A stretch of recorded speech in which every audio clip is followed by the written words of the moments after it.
in the least derogatory sense of the term. Such too was the Red House, its simple rectangular features graced with frontal arches that framed the entrance and supported the balconies of its two upper stories. It was either its association with the workers' movement that had inspired the adjective red, or its pinkish tinge that it acquired during sunset that had given the house its name. The former was more fitting, as the building continued to be associated with the Zionist version of socialism when, in the 1970s, it became the main office for Israel's kibbutzim movement. Houses like this, important historical remnants of the mandatory period, prompted UNESCO in 2003 to designate Tel Aviv as a World Heritage Site. Today, the house is no longer there, a victim of development, which has razed this architectural relic to the ground to make room for a car park next to the new Sheraton Hotel.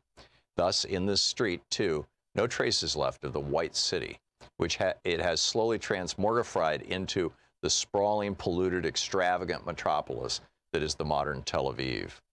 In this building on a cold Wednesday afternoon, 10 March 1948, a group of 11 men, veteran Zionist leaders, together with young military Jewish officers, put the final touches on a plan for the ethnic cleansing of Palestine. That same evening, military orders were dispatched to the units on the ground to prepare for the systematic expulsion of Palestinians from vast areas of the country. The orders came from a detailed description of the methods to be employed to forcibly evict the people: large-scale intimidation, laying siege to and bombarding villages and population centers, setting fire to homes, properties, goods, expulsion, demolition, and finally planting mines among the rubble to prevent any of the expelled inhabitants from returning. Each unit was issued with its own list of villages and neighborhoods as the targets of the master plan. Codenamed Plan D, Dalet in Hebrew, this was the fourth and final version of less substantial plans that outlined the fate the Zionists had in store for Palestine and consequently for its native population.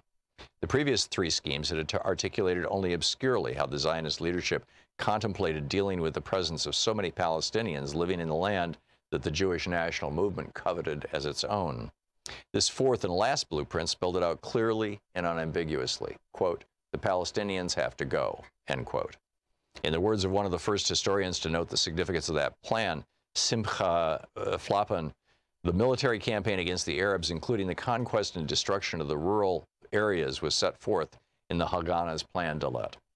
The aim for the plan was, in fact, the destruction of both the rural and urban areas of Palestine. As the first chapters of this book will attempt to show, this plan was both the inevitable product of the Zionist ideological impulse to have an exclusively Jewish presence in Palestine, and a response to developments on the ground once the British cabinet had decided to end the mandate. Clashes with local Palestinian militias provided the perfect context and pretext for implementing the ideological vision of an ethnically cleansed Palestine. The Zionist policy was first based on retaliation against Palestinian attacks in February of 1947, and it transformed into an initiative to ethnically cleanse the country as a whole in March of 1948. Once the decision was taken, it took 6 months to complete the mission.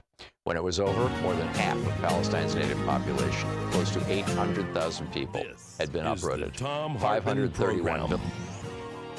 And greetings, my friends, patriots, lovers of democracy, truth, and justice, believers in peace, freedom, and the American way.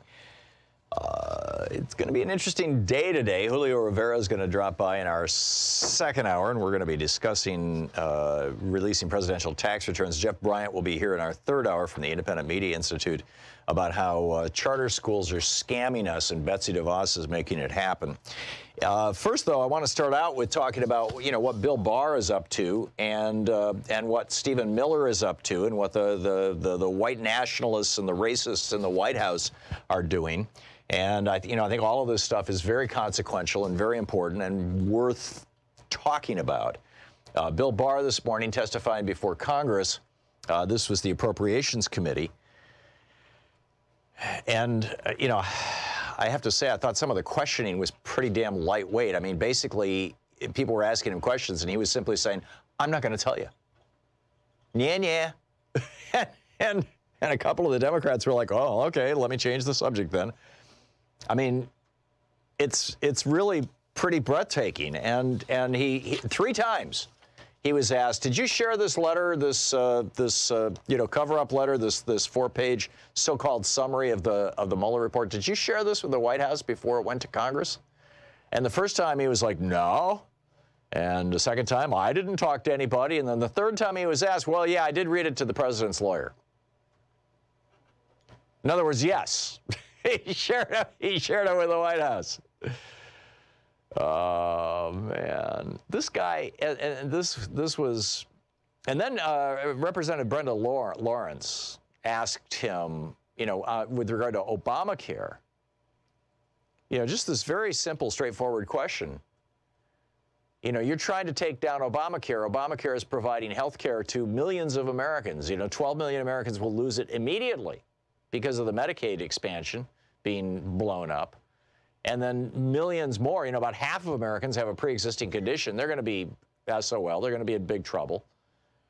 So, are you doing this on behalf of the American people? What's the public interest that you're defending? And he basically said, I don't care about the American people. Not my job. His exact quote was that whatever the administration's policy at that point is, we'll carry it out. Right? In other words, I'm just here to do what Trump tells me to do. I'm just a toady. So now, as the Barr cover-up continues, and you will recall, I warned you about this before his hearings before the Senate, his confirmation hearings, that this guy back in 1992 covered up the crimes of Iraq-gate, the selling of weapons of mass destruction to Saddam Hussein by George Herbert Walker Bush, which was illegal, and was, by the way, used as part of the justification for the war, the illegal war in 2003 against Iraq, by his son. Bill Barr covered up Iraq-gate, and Bill Barr covered up Iran-Contra by pardoning Elliott Abrams, who is now running our Venezuela policy, Ollie North, who's now running the National Rifle Association, Caspar Weinberger, who's now dead, and a couple of other people. I mean, this is cover-up general, right? Which is what William Safire called him back in 1992 in the New York Times. He called him cover-up General Barr. Well, he's continuing to do his evil work, his cover-up work. And meanwhile, we now have a lawless president and a lawless Republican Party. I mean, it looks to me like the coup is complete on the Republican side. The takeover of the Republican Party by basically organized crime.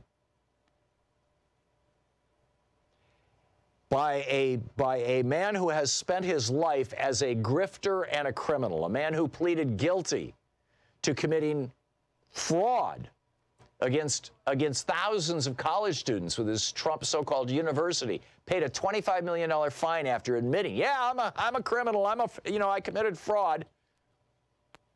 Just like Rick Scott did down in Florida with the largest Medicare fraud in the history of that state. In fact, the largest Medicare fraud in the history of the country.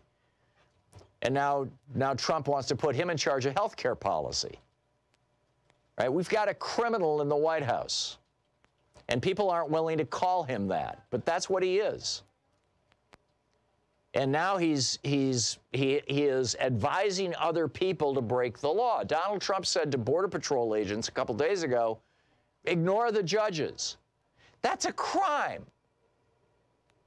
Right? Encouraging other people to commit crimes or to ignore the law is itself a crime.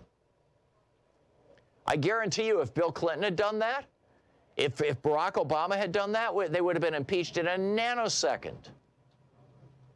Here we've got a guy, so is the coup complete on the Republican side? I mean, they pushed out Jeff Flake and Bob Corker, a couple of Republicans who said, hey, wait a minute, I'm not sure I want to go along with this criminal in the White House. And now you've got the Attorney General, the Chief Law Enforcement Officer of the United States saying, my job isn't to defend the American public or do what's best for the United States. My job is to do what Donald Trump tells me to do. That is apparently, I mean, now he's pushing out Kristen Nielsen because he ordered her to break the law and she said, no, I'm not going to do that. Some small shred of credit for her, I suppose, is in order here. He wants to get rid of the head of the Secret Service, apparently because after a Chinese spy showed up at Mar-a-Lago and got in, the Secret Service said, well, our job is to protect the president. It's not to protect Mar-a-Lago. Don't pin this on us. Oh, fire the director of the Secret Service. I mean, is this coup complete? Is the Republican Party completely under the sway of out-of-control CEOs and a criminal president? He tells cops, rough up people. Remember this? This was like a year or two ago. Says to police officer, you know, when you're putting somebody in the car there, you know, you put your hand on their head so that they don't get injured on the car frame. Don't do that anymore. Just rough them up a little. Right? That's a crime. This is the President of the United States telling police officers to commit crimes. He's refusing to release his tax returns. We're going to get into that with Julio in an hour. He's destroying the environment. He put an oil lobbyist in charge of the EPA. He put a coal lobbyist in charge of Interior, the part of our government that protects all of our public lands, many of which have coal in them. Is the coup complete? And if so, what can we do about it? He's destroying our environment and our government by doing this. He's excusing Saudis and other dictators from crimes against American residents like Jamal Khashoggi. I mean, it turns out that a week before Khashoggi showed up at the Saudi embassy in Turkey, I believe it was in Ankara, a week before he showed up at that Saudi consulate, they hired some local guys to come in and build a high-temperature brick oven to cremate the remains of his body after they chopped it up with a bone saw. And then they smuggled the ashes out of the country back to Saudi Arabia. I mean, this is the reporting from the Washington Post. And Trump is like, oh, that's cool. We got no problem with that. And then Mohammed bin Salman, the guy running Saudi Arabia right now, arrests a bunch of women who had been lobbying for the right to drive in Saudi Arabia. I mean, they're not even lobbying for the right to show their legs. They're just lobbying for the right to drive. And he arrests them. And then he goes out and you know, arrests 14 of their supporters, 2 of whom are U.S. citizens. There are U.S. citizens right now sitting in Saudi jails in all probability being tortured, and Donald Trump is like, that's fine with me. What happened to the outrage? He was negotiating a Trump hotel in Moscow while he was running for the presidency. And the Russians, among others, were helping him get elected. And Bill Barr doesn't think that we should see the report on this? Oh, no. It's we've got to make sure that third parties who are not indicted, that people who are not the direct subjects of indictment, are protected from embarrassment, says Bill Barr. And who would that be? Well, anybody who's not indicted. Well, what about the president? Well, our policy is not to indict the president. So he'll be one of those people who we have to be sure his reputation isn't hurt. So we've got to redact as much as possible about Trump from this report. Do you get this? Do you get where this is going? I mean, this is how crazy and sick and twisted it has become now that the Republican Party has been completely taken over by a criminal in the White House, by a man who regularly defies the law, broke all kinds of tax laws. I mean, this was laid out in the New York Times a year ago. Taking money from his father's estate in ways that were illegal. I mean, it's mind-boggling. This is the Thom Hartmann Program. Is the takeover of the Republican Party by a criminal enterprise, by a RICO, a racketeering-influenced enterprise, complete?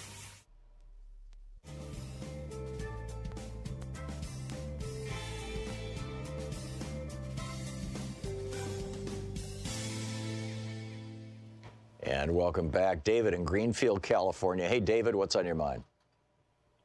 Hey, I wanted to talk to you about Attorney General Barr keeps saying that there's nothing in the Mueller report that he can charge Trump with.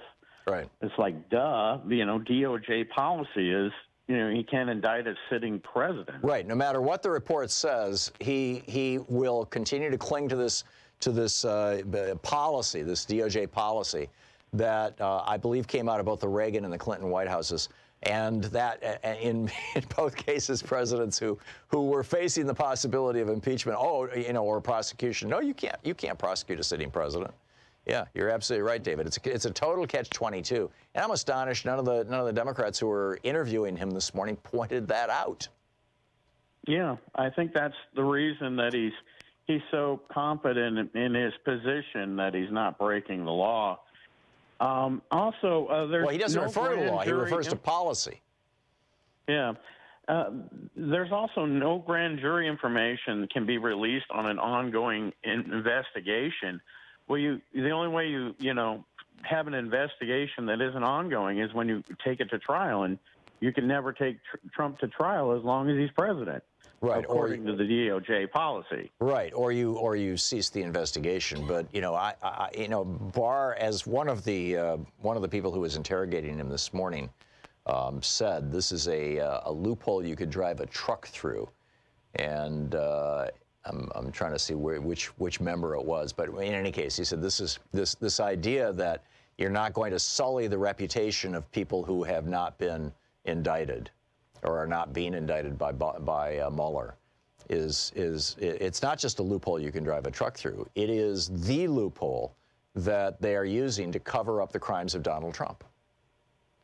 Yeah, absolutely. It seems like the perfect circle of protection. Yeah. Also, wouldn't it be better if we had the independent investigator like they used to do? Which would be accountable to the Congress rather than DOJ? Yeah, the problem is it requires Congress passing a law to make that happen. They had passed a law back in the 70s to create an independent counsel, a person who is separate from not a special prosecutor, not somebody who is inside the Justice Department who reports to the Justice Department, but rather an independent counsel who would report back to Congress. And that's who investigated Richard Nixon, and that's who investigated Bill Clinton. And by the end of the Clinton investigation, particularly when Starr's review was published, or Starr's report was published with all of its pornographic detail about Bill Clinton and Monica Lewinsky and cigars and all kinds of weird stuff, when that was published, that was the point at which the Democrats said, we don't want to see this law renewed. And up to that point, the Republicans were already opposed to renewing the law.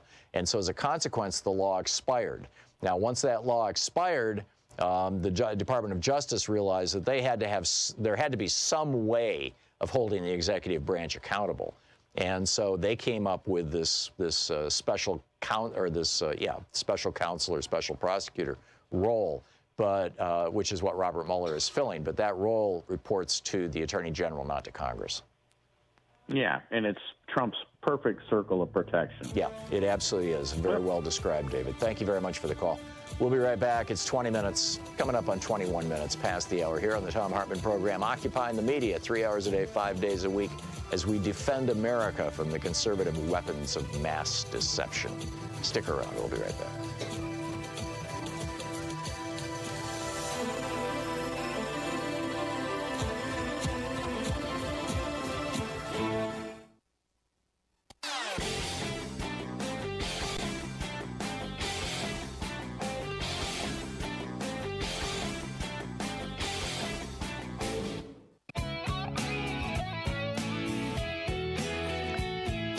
And welcome back. Thom Hartmann here with you. Patricia in Del Barton, West Virginia. Hey, Patricia, what's on your mind today? Patricia?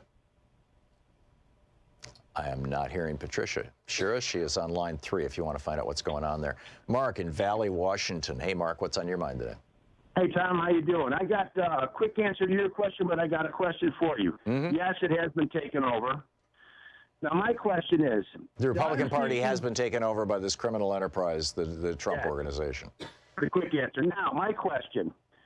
Does the committee chairman of the Ways and Means have the authority to send the U.S. Marshals over to seize the documents they're not giving him, since the law says they have to give them up?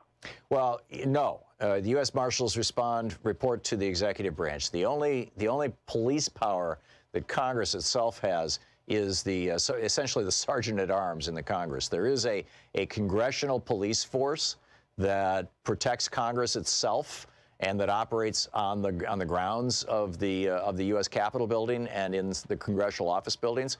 But that police force does not have the authority to leave Congress, essentially.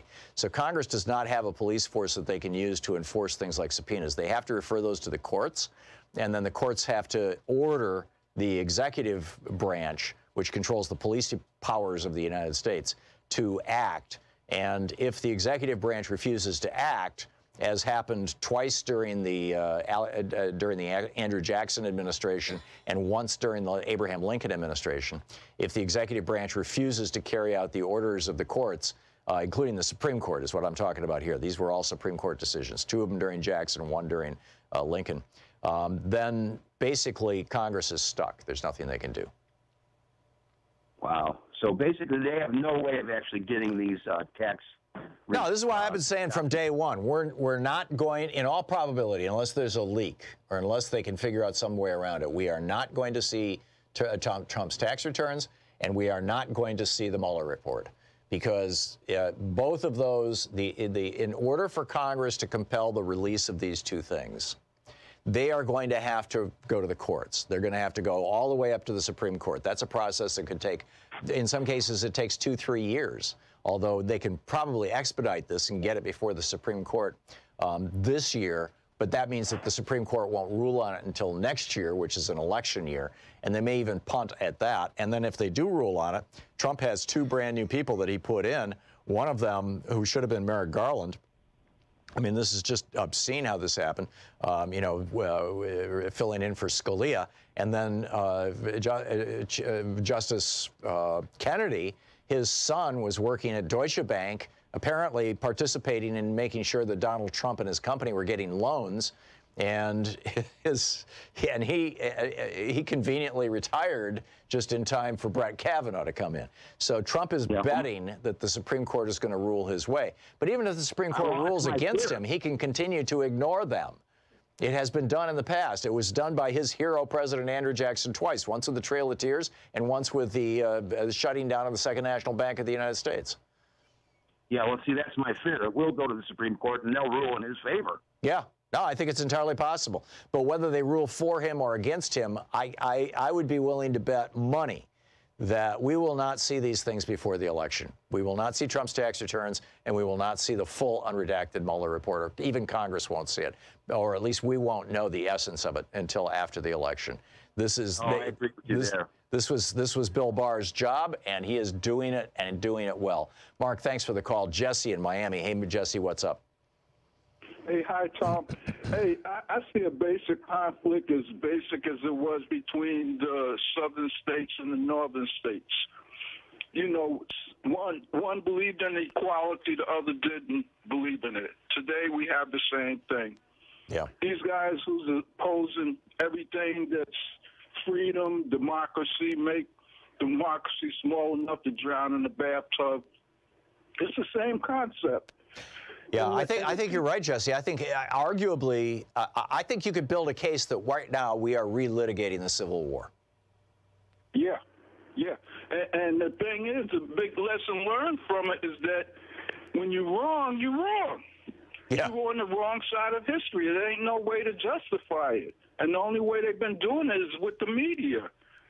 The progressive media is going to really have to challenge them if we're going to not repeat the past. Yeah, and the problem is that the progressive media is, A, has been marginalized, and B, now Google is no longer spidering. They're no longer looking at content on a lot of progressive websites. They're no longer looking at content on Alternet, for example. They're no longer looking at content on Think Progress. They're saying it's the equivalent of Nazi content. Underground. But the thing is the challenge, they're infiltrating us with lies. We got to infiltrate them with truth. Yeah, it would be a good plan, Jesse. It would be a very good plan. And I'm doing the very best I can right here on this program. Jesse, thanks for the call. It's great to hear from you.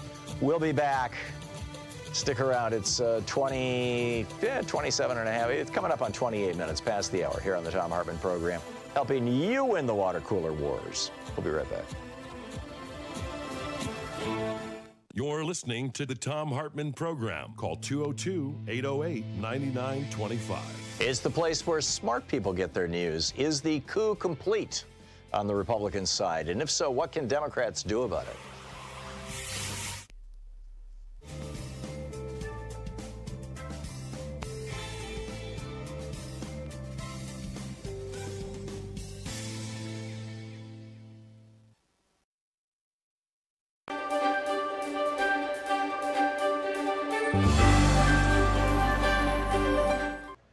Our book today is The End of the Myth, From the Frontier to the Border Wall in the Mind of America by Greg Grandin. And this is from Chapter 1, titled All That Space. The British colonies in North America were conceived in expansion. America was an aspiration, an errand, and an obligation born out of violent Christian schism and Europe's interminable religious and imperial conflicts.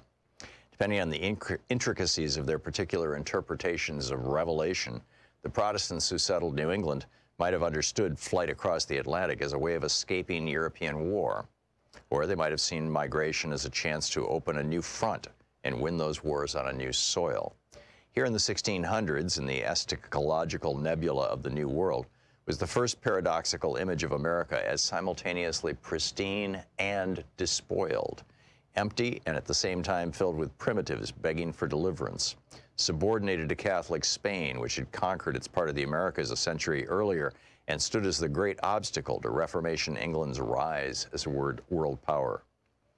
All yell and cry with one voice, Libertia, Libertia, Richard Hakluyt, a clergyman and court minister, wrote in the late 1500s, hoping to convince investors and his queen to establish an American colony. As Puritan society frayed under the harsh conditions of settler life, the frontier threatened and beckoned. The dark woods were filled with witches, and they were witchy, inviting hither. The forest was the place where the community could be redeemed and given new purpose, a chance to once again start anew, or it could be a place of more sorrows, wilderness sorrows, as two early Puritan patriarchs described the hardships that awaited those who ventured into uncharted territory, where whatever solidarity existed would be smashed into atoms as settlers scattered to escape the rule of the clergy. People are ready to run wild into the woods again and to be as heathenish as ever, warned Increase Mather. Expansions could be, often in the same sermon, held up as the cause of and the solution to the difficulties of establishing Christian communities. Either way, Native Americans had to get out of the way. They could die. They waste, they molder away, they disappear, said one Puritan chronicler of indigenous people who had succumbed to European pestilence years before the arrival of the Mayflower in 1620, thus clearing the earth for the establishment of the Massachusetts Bay Colony. God made way for his people by removing the heathen and planting them in the ground, said another observer. They could be murdered. The holy terror unleashed by the Puritans was, according to the historian Bernard Bailyn, driven by fears of what could happen to civilized people in an unimaginable wilderness and fears of racial conflicts in which God's children were fated to struggle with pitiless agents of Satan, pagan antichrists swarming in the world around them. Survivors could be enslaved. The first patent granted in colonial America in 1626 was to a Virginia merchant and planter, William Claiborne, for inventing a device that would not just restrain Indians, but also make them work. Claiborne was given an Indian to experiment on for the trial of his invention. Colonial records do not say what this innovation might have been, only noting that it was not successful. Or they could be pushed further and further west. The prodigious and relentless population, complained New Orleans Spanish governor in 1794, progressively drives the Indian nations before them and upon us, seeking to possess for itself this vast continent which the Indians occupy between the Ohio and Mississippi rivers, the Gulf of Mexico, and the Appalachian Mountains. More than a century and a half later, writing in the early 1950s, the Mexican author and diplomat Octavio Paz made much the same point.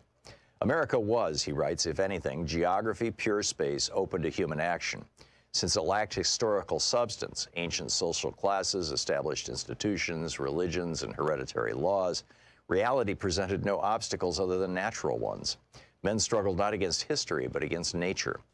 And wherever there was an historical obstacle, indigenous societies say, it was simply erased from history, reduced to a mere natural fact and dispensed with accordingly.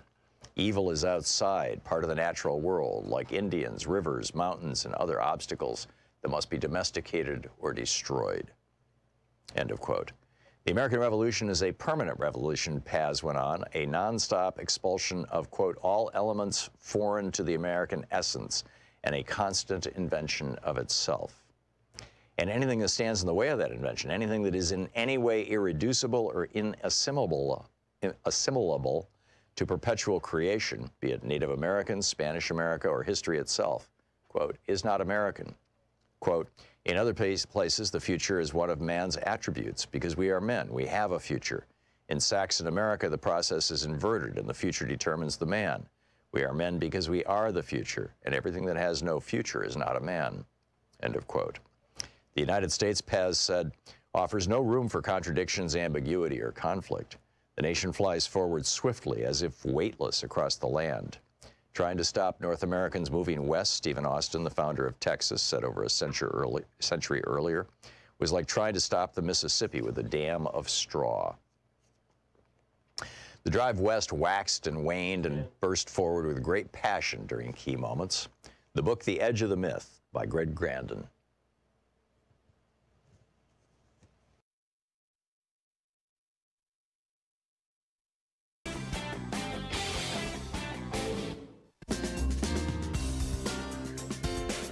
This is absolutely amazing. The takeover of the GOP by basically a rogue, largely billionaire-funded rogue. I lack the word. Fascists. I mean, for lack of a better word. Patrick Wyrick. He's a judge, or he's been nominated to be a judge. He's a lawyer. He's been nominated to be a federal judge. It's going to be voted on today. His mentor is Scott Pruitt. And when he was asked about stock holdings and business dealings, he basically tried to cover this stuff up. And the Democrats in the Senate are furious about it. And Mitch McConnell said, we're only going to have 2 hours of debate on this, so you have 3 minutes to speak, or whatever it may be. And the Alliance for Justice, the president, Nan Aaron, just released a statement. She said, it's hard to imagine that Patrick Wyrick is even more ethically compromised than we originally knew, but these reports show this to be the case. His efforts to hide business dealings and stock holdings present clear conflicts of interest and are disqualifying to anyone who wants to be a federal judge and are all too reminiscent of the deplorable behavior of his mentor, Scott Pruitt.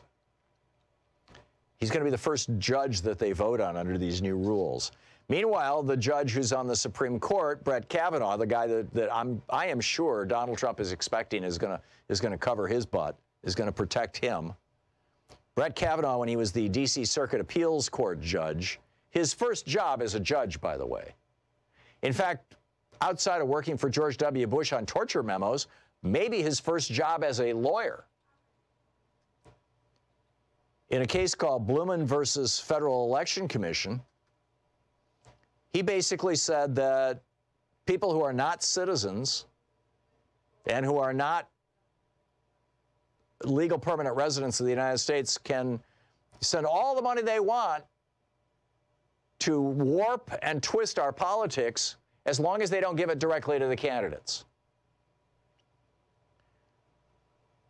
So we got this group, it was called Concord Management, which is actually a corporation run by some Russian oligarchs that was buying ads in 2016 with messages like Hillary Clinton doesn't deserve the black vote, Hillary is Satan, and her crimes and lies have proved just how evil she is.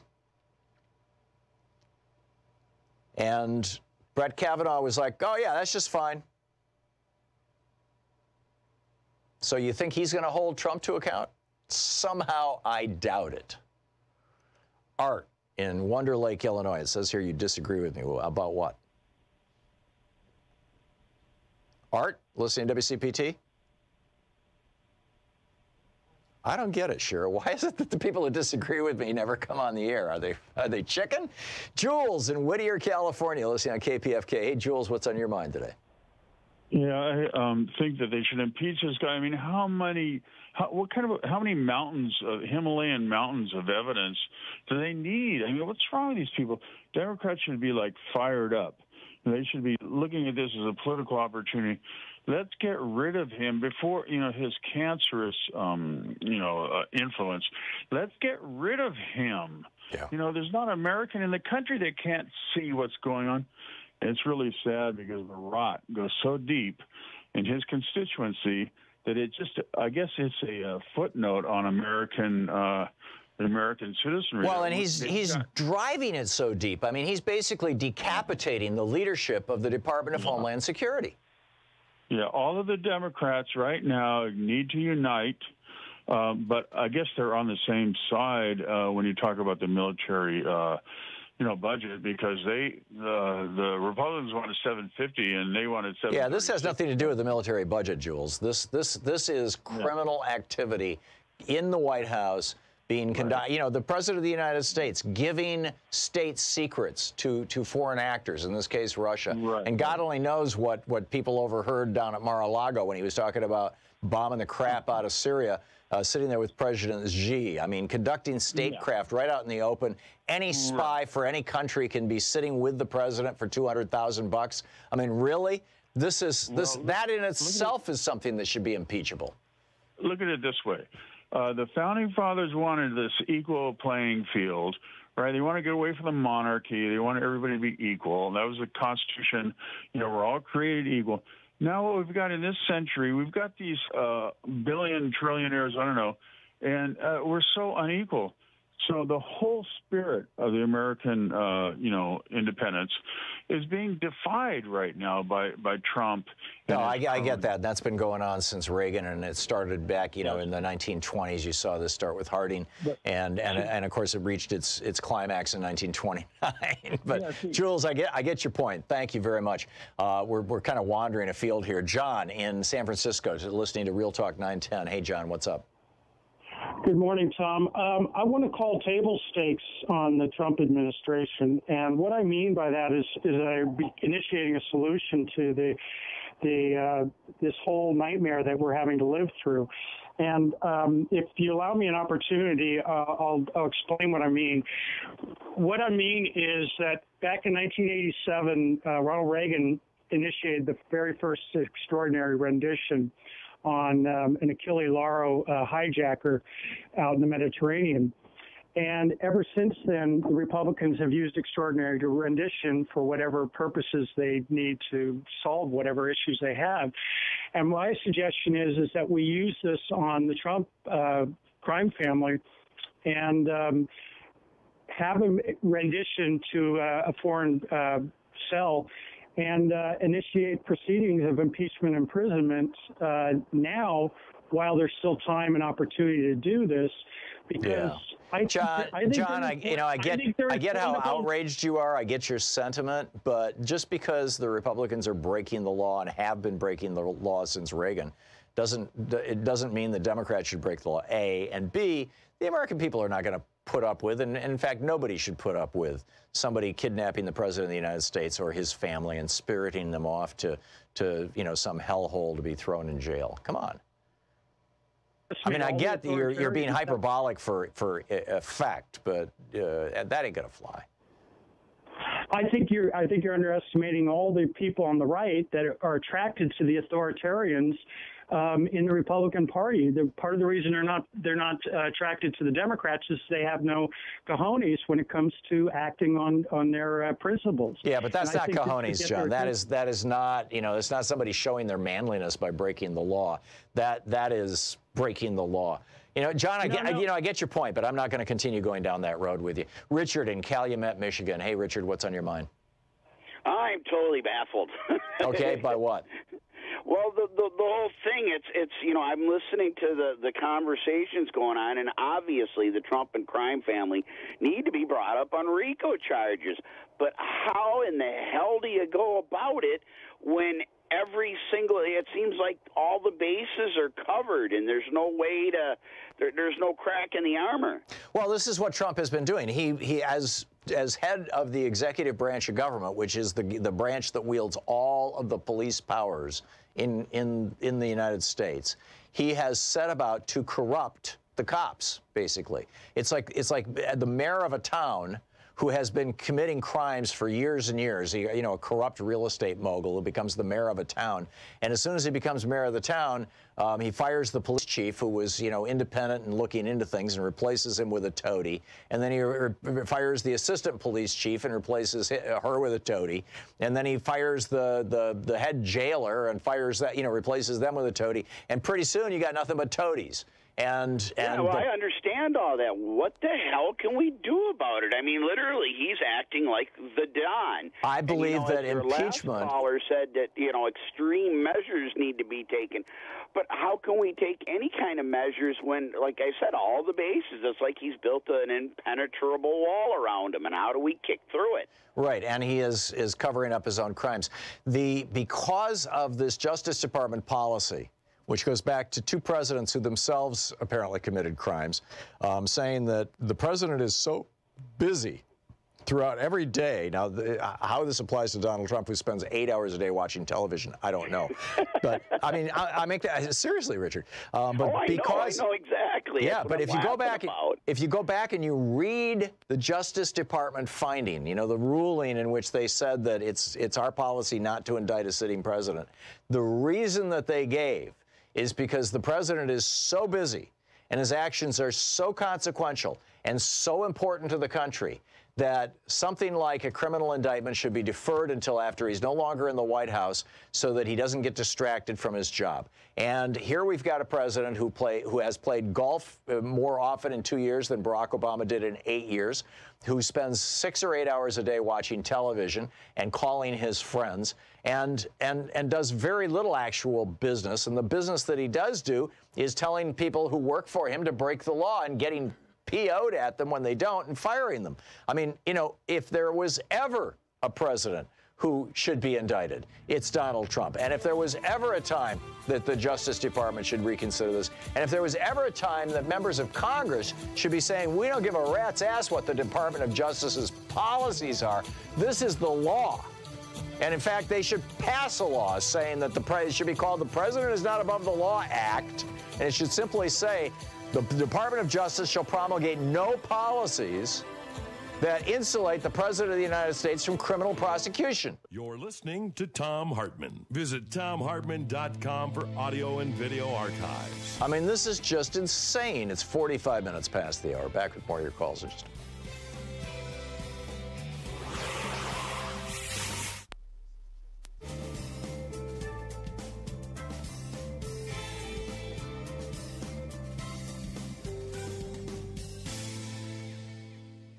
And welcome back.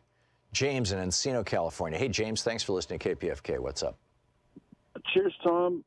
Not to take anything away from Trump's obvious criminality, but isn't the problem we're describing emblematic of the Justice Department? I mean, if you take the Mueller investigation and lay it alongside Comey's investigation of the Clinton emails, you know, look at the steps Loretta Lynch took. They offered immunity to every single witness. I mean, people like Cheryl Mills and Huma Abedin, who had clearly broken the law, all the way up the chain, they offered immunity. James, the Republicans investigated that 16 ways to Sunday in Congress and whatnot. I mean, yeah, Loretta Lynch should never have sat on the tarmac and talked to Bill Clinton. But she and he both swear up. I mean, well, no, there's no evidence that they obstructed justice. And besides that, this whole argument that, oh, well, you know, it's been done before. It's not been done before, not like this. You may not like the way that James Comey investigated Hillary Clinton's emails, but the fact of the matter is that Congress spent millions of dollars trying to find out if she committed a crime by having a private email server, something that Ivanka Trump has right now, Donald Trump is using, George W. Bush lost 5 million emails, Dick Cheney, roughly 5 million emails that were on a private server while he was president and Cheney was vice president. And these guys, and you You want to feign outrage? Oh my God, it's outrageous. You know, Hillary Clinton got away with something. She had a private server. When Bush did, when Cheney did, it's seriously, you're going to go down that road? I'm not buying it. I'm just not buying it. Jocelyn in Los Angeles, also listening on KPFK. Hey, Jocelyn, what's up? Hey, good morning, Tom. I love your show. I just discovered you a couple of years ago, and I've learned so much from you. And I want to thank you for giving me solace every morning on my drive to work. Thank you. So the impeachment issue, I've been reading a lot about the impeachment process, and it appears that even if we can't remove him from office, as long as we're in the impeachment proceedings, which I think Pelosi should stand up and start, he would have limited powers to do anything else. That's correct. So, he's barred from pardoning people if they're related to an impeachment process by the Constitution. And also, Rachel Maddow had the original document about indicting a sitting president that was written, and she had one of the authors of that document. She interviewed him, and they were saying, well, you can actually indict a sitting president. Right. But I thought, well, then they need to start doing something. But I don't know why Pelosi won't stand up and say, okay, we need to at least start impeachment proceedings, because this guy, this psychopathic mobster, has got a mountain full of obvious infractions that he's been doing. And you're absolutely right. And an impeachment, by the way, an impeachment proceeding gives Congress an extraordinary set of powers that they don't have right now. And, the ability to demand the tax returns, the ability, all kinds of stuff. They can pierce the veil of the grand jury secrecy. There's lots and lots of things that they can do in an impeachment process. How can we get them to start? Well, I think Nancy Pelosi's argument is until a majority of the American people are in favor of impeachment, we're not going to go down that road because we don't want to end up, pulling what the Republicans did with Bill Clinton and making him more popular. We don't want to make him the victim. I think that... He was popular because they were trying to get him on a freaking sex charge. I know it was a hustle. It was a scam. But Jocelyn, I can't explain it.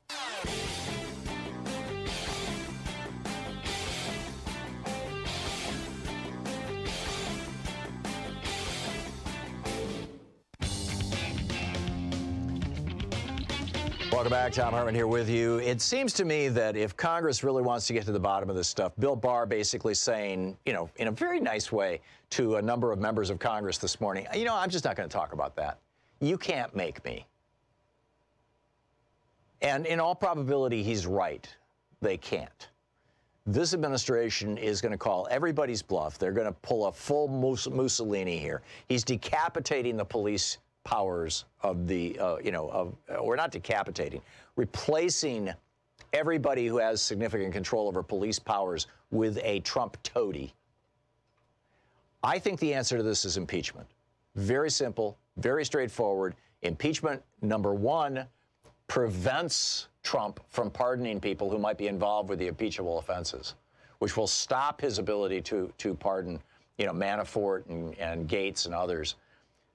Number one. Number two, it gives Congress new powers to look into things, to demand things like tax returns and whatnot. An impeachment committee, this is an impeachment hearing, rather, being done by the Judiciary Committee, opens all kinds of doors.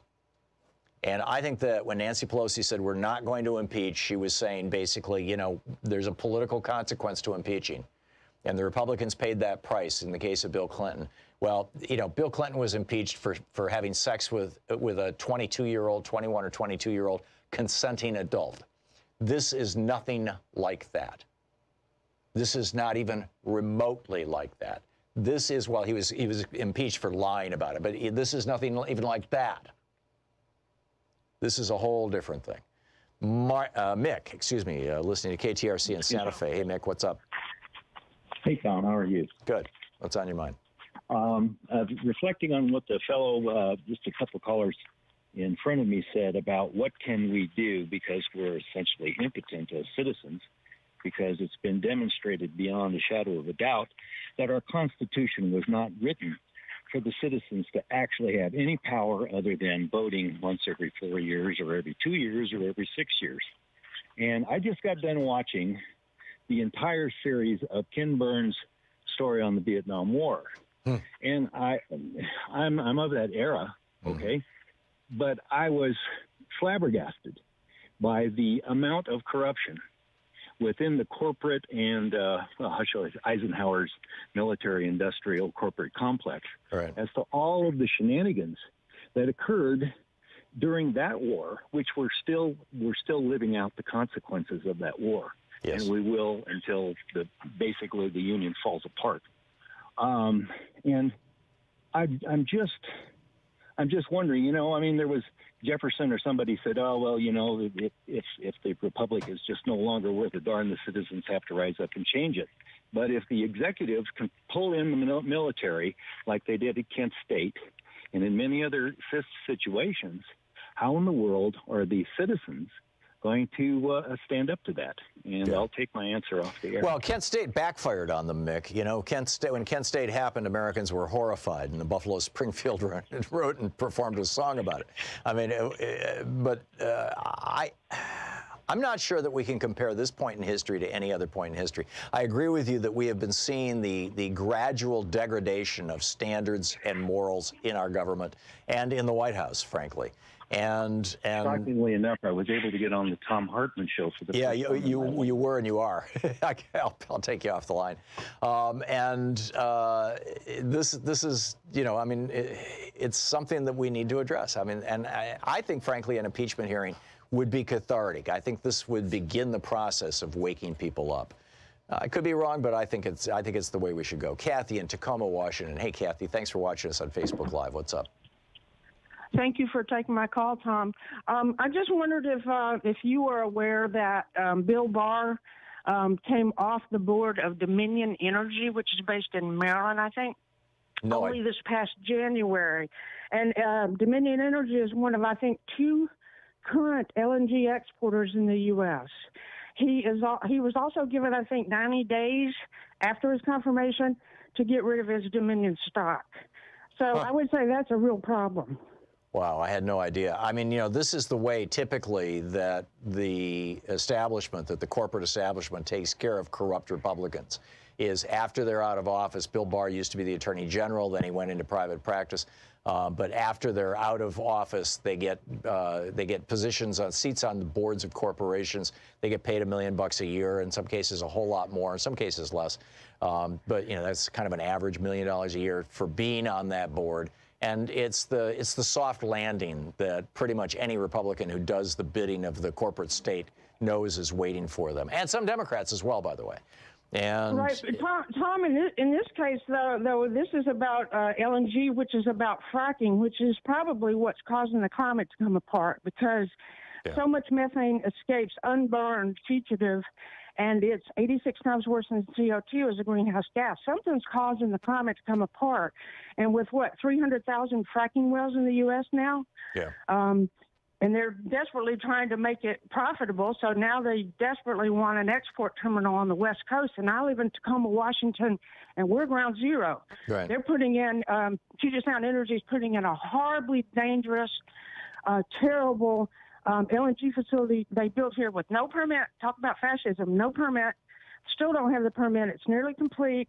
There's a 3.5-mile blast zone. It could kill tens of thousands of people in minutes. And it's in a lahar zone, a tsunami zone, and in several earthquakes, including the 9/0 Cascadia, are very near or are almost adjacent to the plant. It's built on Puyallup land, by the way, in direct contradiction to the Medicine Creek Treaty. It's on Puyallup land. It's an outrage. It's unbelievable. It's corporations out of control, threatening thousands of lives and helping to kill the climate. And it's all over LNG, and it's this whole thing with Barr probably has to do with the Exxon Rosneft $500 billion deal that was being reported by Rachel Maddow a couple of years ago, and now they dropped it like a hot potato. And it's hard to even find any information anymore on the internet about LNG and fracking because it's been so many of the sites, they used to say 404 site not found, and now the search engines just won't find them. Right. So a lot of the information and good videos and stuff you can find even go 3-4 years back because there's so much censorship. Yeah, but And as that's what's going Attorney on with General, what Americans. policy does Bill Barr have the ability to modify as a consequence of his advocacy Well, okay, for how natural about gas? he, as chief and law enforcement officers, how about protesters standing up and trying to save the planet? Oh, jeez. He would have dominion over them. You're dominion. absolutely right. You're absolutely right. Kathy, thank you for the call. Thanks for watching us on Facebook Live. Remarkable. Julio Rivera is up next. We're going to be talking about the Donald Trump and his tax returns. Don't we have a right to know what people running for president or as president are doing on their spare time? You're listening to Thom Hartmann.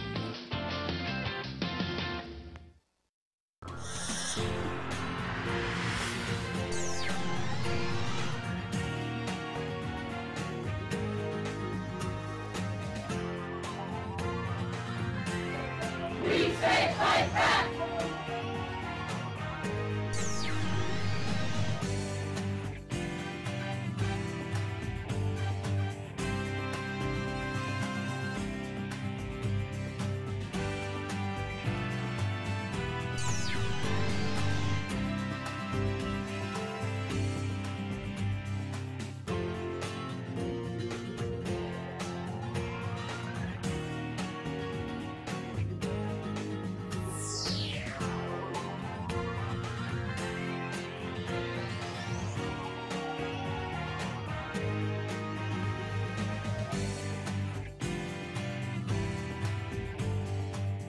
Over at ThomHartmann.com, we've got some really cool stuff. A lot of people don't realize that we produce a daily newsletter, and Sue puts we call it Sue's Daily Stack on there, which is literally a link to every story that I've talked about in the show. So all the research is right there. It's free. We don't share or sell our subscriber list. It's there's just it's there. It's there for you. And it's over at ThomHartmann.com. You can sign up for the free newsletter. You also can get my big picture take of the day, which is exclusively over at our website at ThomHartmann.com, as well as links to our videos, the book reports we typically do every day, all this stuff and more. It's all there at ThomHartmann.com. So check it out and sign up for our newsletter. I think you'll really enjoy it and appreciate it and find a lot of value there. We put a lot of work into this stuff. And you'll find it all right there on our website at ThomHartmann.com. And be sure to check out the newsletter and sign up for it. It's great.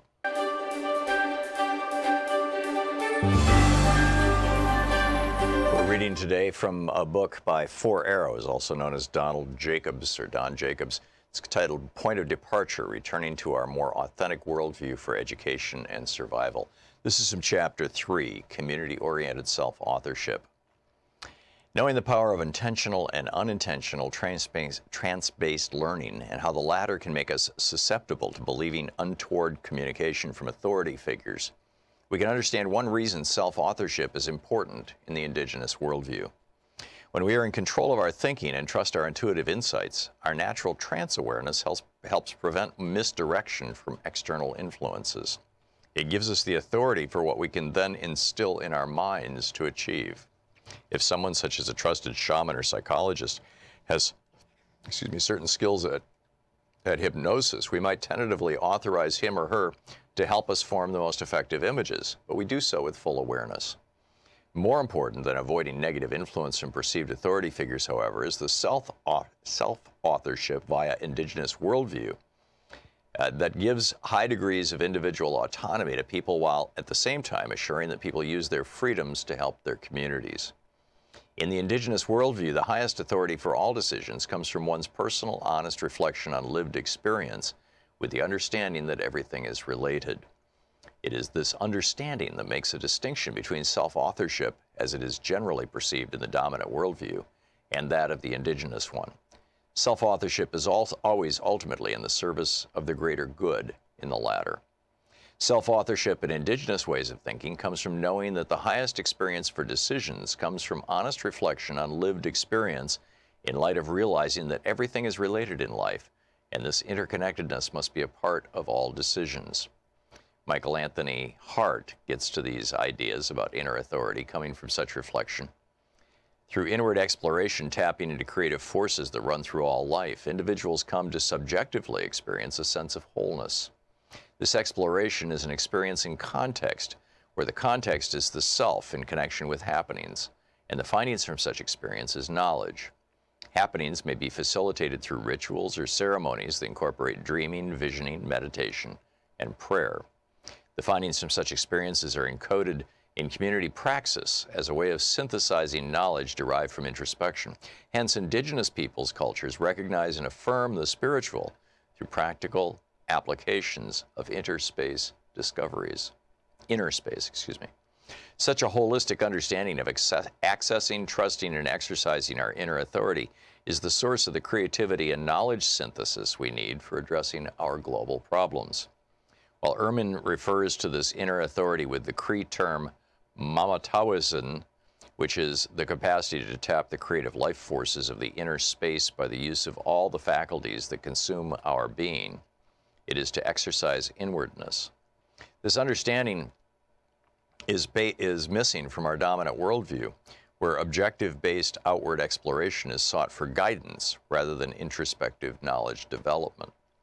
Dependence on external authority is the rule in spite of the call to question authority that has always resonated on the fringes.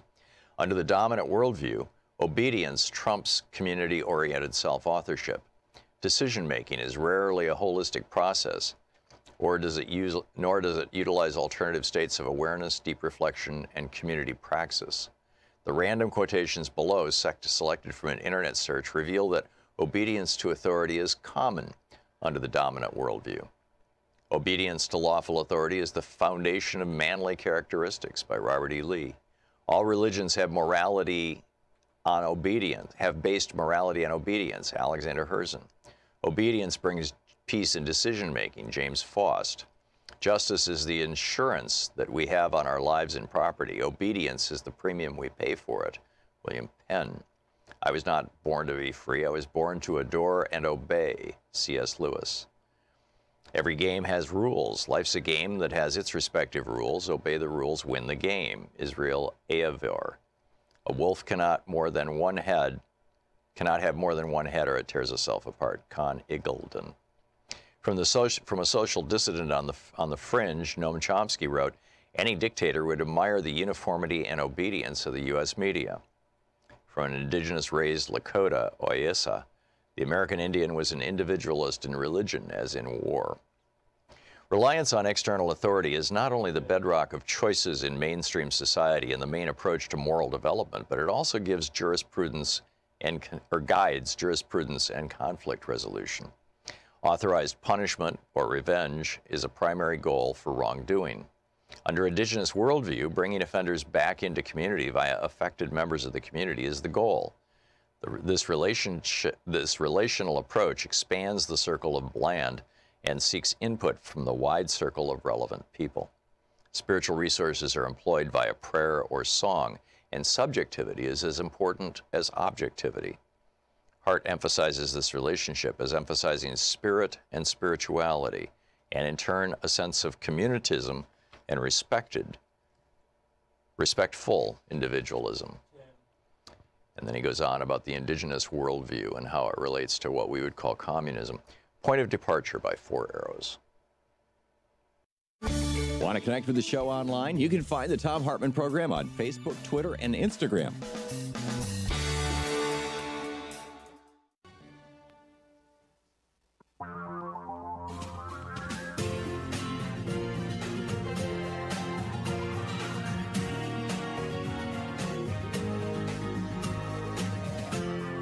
This is the Thom Hartmann Program. Welcome back. Thom Hartmann here with you. The Condé Nast, the publisher of Vanity Fair. Vanity Fair is reporting right now that the Trump Organization, which Donald Trump is the head of course, is a little tiny company in New York State out of, I think they have 13 employees. The Trump Organization participated in a scheme to launder money through the Iranian National Guard, or the Revolutionary Guard, the IRGC, to acquire weapons of mass destruction for Iran while Donald Trump was running for president. They've got multiple sources on this. According to reporter Adam Davidson in 2012, this is when it began. Trump Organization signed multiple contracts with this guy, Zia Mammadov, who was, quote, notoriously corrupt even for Azerbaijan. The family then, you know, they were building this property and literally laundering money for the Iranian military that this week Trump declared a terrorist organization.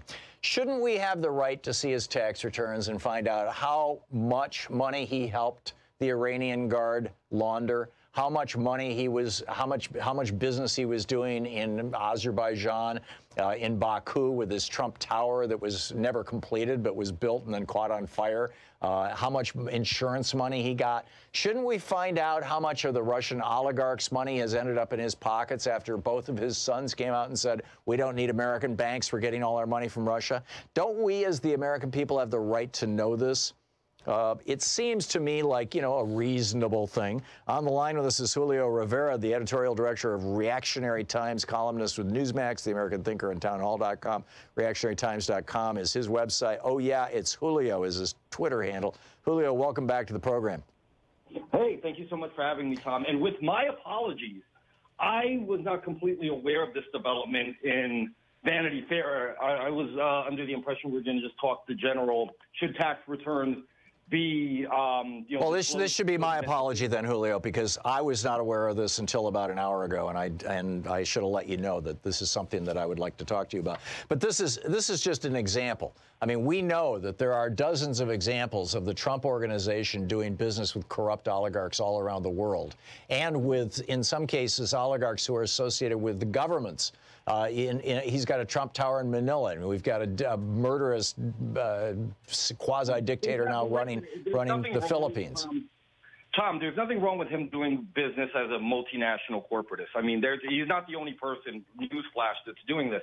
Now, if there's specific evidence and if these sources are reputable and you have enough information to possibly subpoena the tax returns based on if they were engaged in illegal activities, then yes, under those circumstances, most definitely that would be something that we need to look at. I think the general question of him releasing his tax return is boiled down to the fact that he's so unpopular and people are going after, you know, companies that sponsor conservative causes. You know, advertisers are always threatening to pull out of Fox News for one thing or another, that Trump kind of wants to protect people he's done business with in general to not have their names disclosed should, you know, tax returns be released because of unfair, you know, treatment by the media. That's the weakest excuse I've ever heard. First of all, you can release your tax returns in a way that doesn't, you know, implicate innocent parties, as it were. And second, you know, I mean, just like, you know, frankly, well, here's my question for you, Julio. Are you asserting, I think that what he's trying to hide, I think what he's trying to cover up is the fact that he's not actually a billionaire, that he's been in debt, deeply in debt, ever since his last bankruptcies in the late 90s, and that he has never climbed out of that hole of debt, and that everything, you know, I mean, he's got literally billions of dollars in loans. He's never filed personal bankruptcy.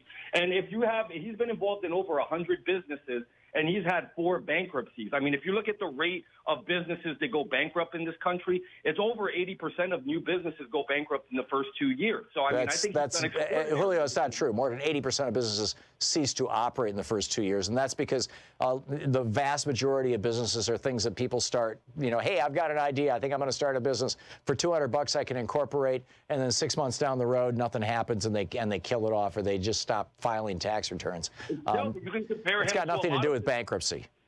Yeah, but listen, in a lot of these businesses he was a part of, it wasn't necessarily de facto running it. He may have licensed these are businesses. He might have licensed his name and his trademarks and his brand name to things like steaks and wine. So if a real billionaire like Tom Steyer was running for president on the Democratic side, and you had some, you know, fairly compelling evidence, like, you know, members of his family telling the news media that Tom Steyer had been doing business with you know, countries that you don't like. Let's say Hugo Chavez in Venezuela and Fidel Castro in Cuba.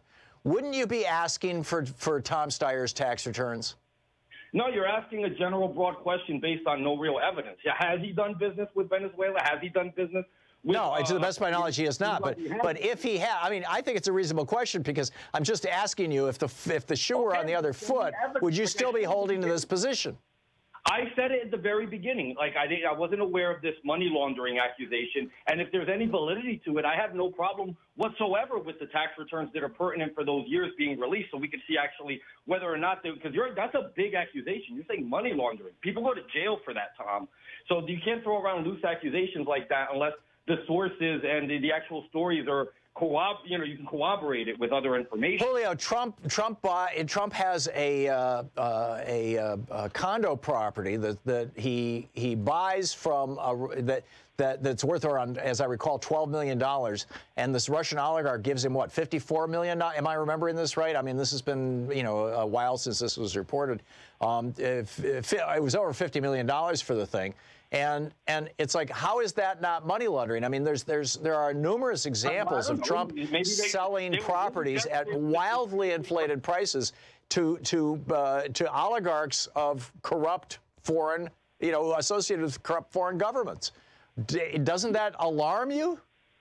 Well, listen, if that company wanted to purchase that property for that price, more credit for Trump for getting that much for it. Unless you show me evidence that as a result of that deal, Donald Trump did something for them, that there was a sort of pay-to-play element to it, then you're just speculating at that point. That evidence would be in his tax returns, Julio. Well, the tax returns aren't necessarily going to show anything. What would the tax returns show, other than the fact that he made it would show the transaction for that property? It would show the transaction, that dirty money came in and it got made clean by being put in Donald Trump's bank account. Listen, you like to frame everybody as a bankster that's a capitalist and successful at it. How is that money? This guy's not a capitalist. He's a grifter. Oh, he's not a grifter. I mean, listen, he's been very successful. He's done the things that he has at his disposal to do to stay on top of all the transactions that he involves himself in. No, he's an incompetent grifter. If he had taken the $430 million that he got from his daddy, which he lied to you about, by the way, he told you it was only $1 million. If he had taken the $430 million that he got from his daddy and simply put it in an index fund that tracked the Dow Jones Industrial Averages, right now he'd be worth about $12 billion. All the evidence that I've seen indicates that he's probably about $1 billion in the hole. He's incompetent.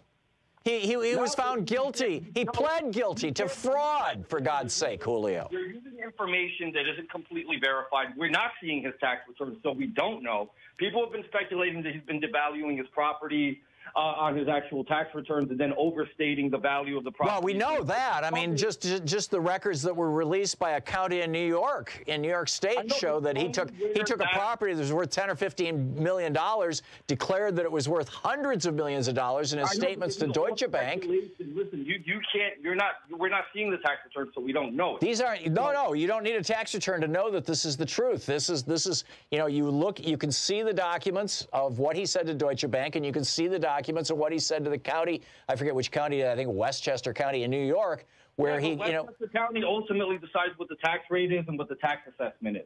It's not like Donald Trump is. He buys a property for around $7 or $8 million.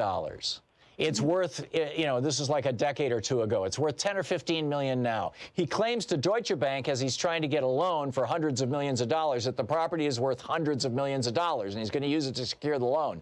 Then after he gets the loan, he goes back to Westchester County and says the property's not even worth $15 million. It's only worth 8 or 10. Come on, Julio. This is a grifter. We've got a criminal in the White House. The potential that you can sell individual units for.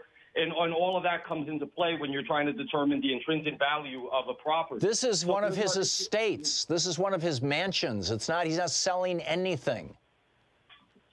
Whatever it is, because they're saying that this is widespread throughout all of his property holdings. So listen.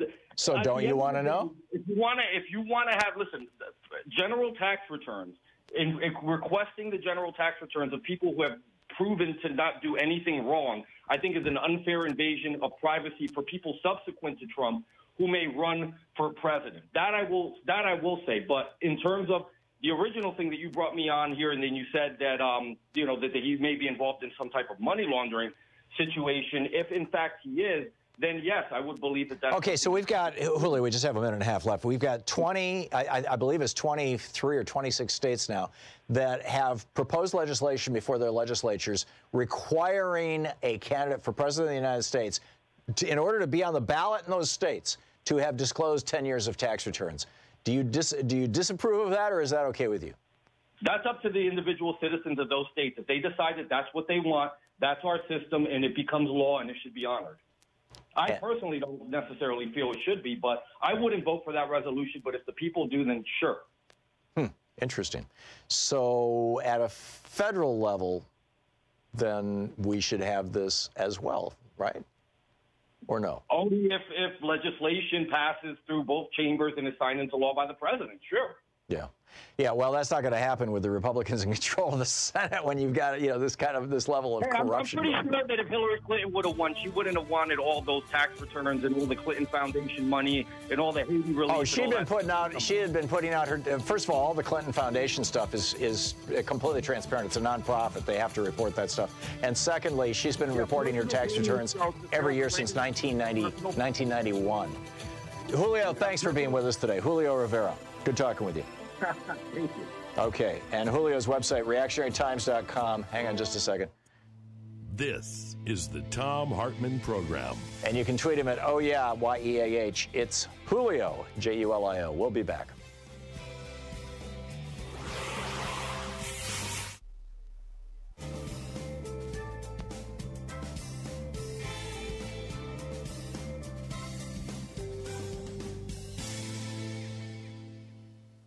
And welcome back. Troy in West Richland, Washington. Hey, Troy, what's on your mind today? Hey, I'm glad to be on your show, Tom. I would just remind Mr. Rivera about Trump University and the scandal that happened there, too. Yeah, I tried to do that. I said, the guy has pled guilty to fraud. Yeah. Well, so what? I hear a lot of passion from the callers, and I think instead of pushing for impeachment, we need to get the passion to get organized locally and prepare for the 2020 election. Well, that's Nancy Pelosi's message, and I think that we can walk and chew gum at the same time.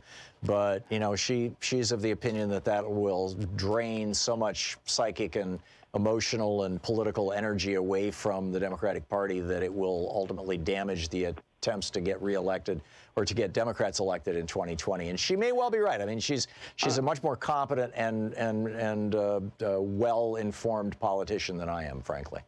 Unlike Nancy Pelosi, however, who is part of the establishment Democrats, right? They're not allowing MSNBC or CNN to report on who the front runner is. Bernie Sanders is out there, but nobody wants to talk to him. Yeah, I don't think that has anything to do with Nancy Pelosi or the Democrats. I think that Troy, I think that what you're looking at is corporate executives. MSNBC is owned by Comcast. Comcast is owned by a right-wing family out of Florida, or at least was. They might have gone public, but Comcast historically has been a very, very, very right-wing conservative corporation, and CNN is now owned by AT&T and Time Warner. And not the most liberal companies in the world. AT&T was conspiring with Homeland Security back in 2003 to tap our phones and stuff. I mean, I think that what you've got is corporate ownership, essentially with a wink and a nod, saying to corporate management, which is saying to talent and producers, don't give this guy too much oxygen. We don't want to make the mistake on the Democratic side that we made on the Republican side when we got Donald Trump elected by giving him too much press coverage. So we're not going to give Bernie too much press coverage. I think that's what's going on. Unlike that, though, Bernie has 30 years of consistency behind him. Yeah. Oh, I think Bernie should be getting the publicity. He's way out ahead of everybody in terms of fundraising. He nearly beat Hillary Clinton 4 years ago. He's clearly the front runner, although it is slipping. But a lot of it seems to be slipping to other progressives like Buttigieg and Elizabeth Warren. And, which is all fine with me. I mean, I would love to see Bernie as the nominee. I would love to see Elizabeth Warren as the nominee. I'd love to see Pete Buttigieg as the nominee. You know, I think there's some problems with Buttigieg, but yeah, there may be. I mean, you know, and they'll come out, right? I mean, we're going to see this. You know, the other campaigns are now starting to seriously do their opposition research, and you know, as we head into the primary season, you know, into the first debate's not going to be until June, and so, you know, as we get into that stuff, we're going to see this stuff. But the point is, I think that there should be more coverage generally of all the Democrats as well as of Bernie, and you're absolutely right. They're not getting it. Well, that's what I wanted to say, so thank you for your time. Yeah, okay, thanks a lot, Troy, and thanks for watching us on YouTube. I appreciate the call. We'll be back. It's 22 minutes past the hour here on the Thom Hartmann Program, occupying the media 3 hours a day, 5 days a week, the place where we dare to ask, is Walmart a person?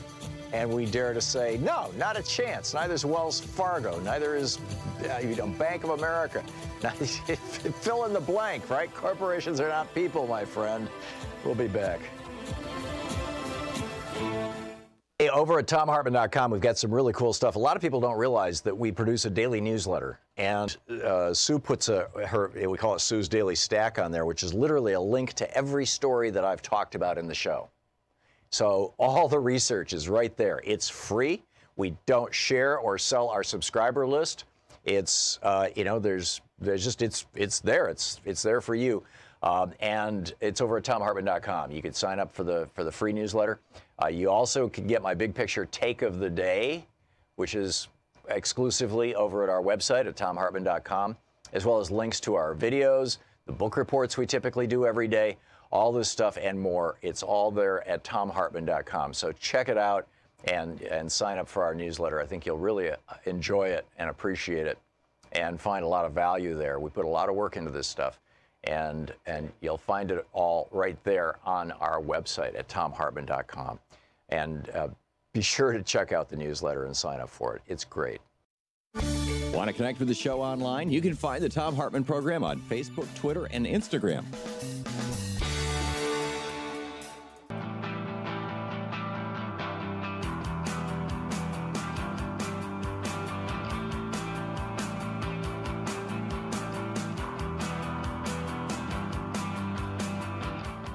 Man, if prettylitter.com could come up with something that would sanitize politics, I'd be all over it.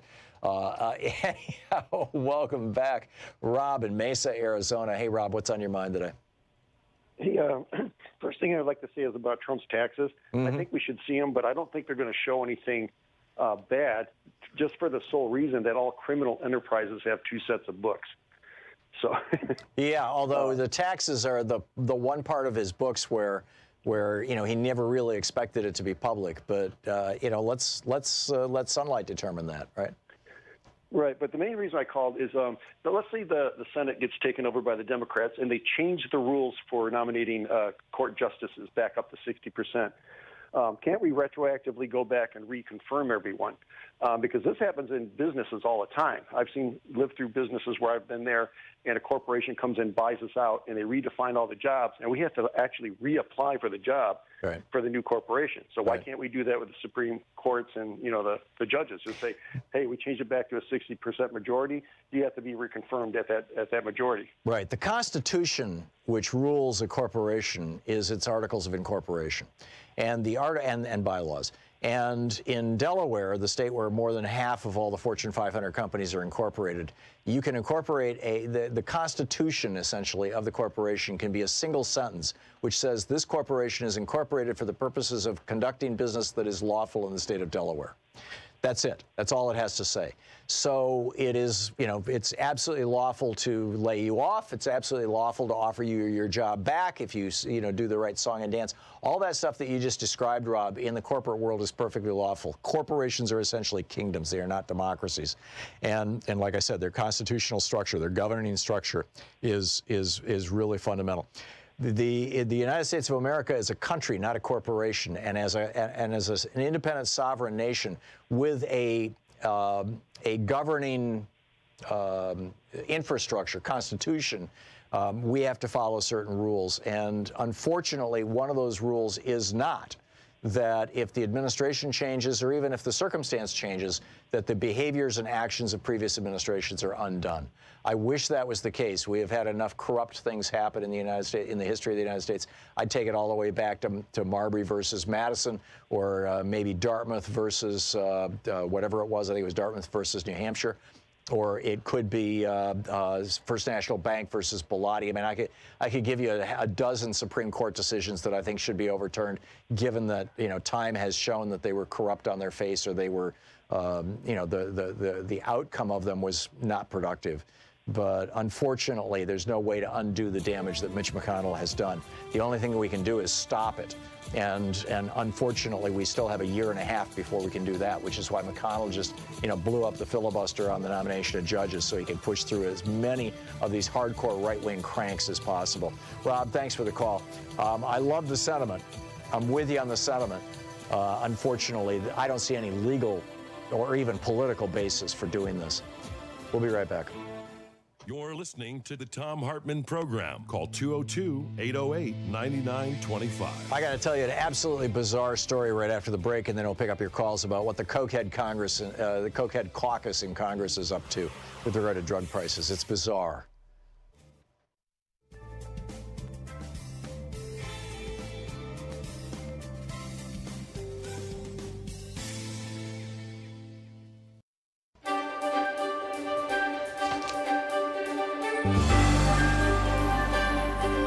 Today we're reading from the Polar Bear Expedition, the heroes of America's forgotten invasion of Russia, 1918-1919. It's a story, by the way, that the Russians remember well, but most Americans are unaware of. This is from the prologue, Nizhny Gora, Russia, January 19th, 1919. They've been expecting it for weeks, hell, months, and so the men of Company 8 of the 339th Infantry Regiment, the Polar Bears, as they would come to call themselves, have stood night and day in 40 below zero temperatures. They stamp their feet and try not to touch bare skin on the frozen barrels of their weapons, lest their flesh be ripped off. They peer through the deep ebony night of their dark log-lined dugouts into the frigid tundra toward the south and east across the ice-choked river and watch for it, wait for it, and wonder how many will come and how they will perform when they do. And they wonder, too, if and how they will ever get out of this place, this frozen Hades, this last place on Earth at the top of the world. And then early on this morning, they do come, a horde of them, dim forms in the distance spread out across the Vaga River, some on skis, others on snowshoes, all of them armed, like ghost warriors traversing the river Styx, hundreds of them to their mere handful of 46. Bolos, the men call them, Bolsheviks. Now a shell flung from upriver, arcing and piercing the barely gray of dawn, flies over the village. Lieutenant Harry Meade awakens with a start, quickly dons his fur hat and overcoat and boots, and races to the far outpost where this scant group of half-dozen men stands guard against not only the enemy, but the tide of history. The sergeant hands him his field glasses, and he squints through the misty, blowing snow. The only sounds, the sharp snapping of frozen tree branches and the dull booming of the river ice cracking. He sees them now, coming on several hundred yards in the distance, and he quickly understands that the company is probably doomed. Now a grayish form enters his view, much closer, and he peels the glass from his eye. Steam comes from his mouth as the thin outpost is now about to be overrun by a nearer group of the enemy, who have snuck closer and rise like dervishes from their concealment in the deep snow. Lieutenant Harry Meade, late of Valparaiso, Indiana, and Detroit, Michigan, stranded more than 200 miles from his regiment's base at Archangel, Russia, doesn't have to speak as the mass of Bolos descends on his small attachment. His men are already furiously firing their machine guns and rifles at this grisly apparition, all while more artillery shells spew over them and land amid them. But Meade yells the words anyway, as if by rote, as if it's not too late, as if any of them has a chance. Fire, Meade orders his men. For God's sake, fire. Chapter 1, The March to Intervention.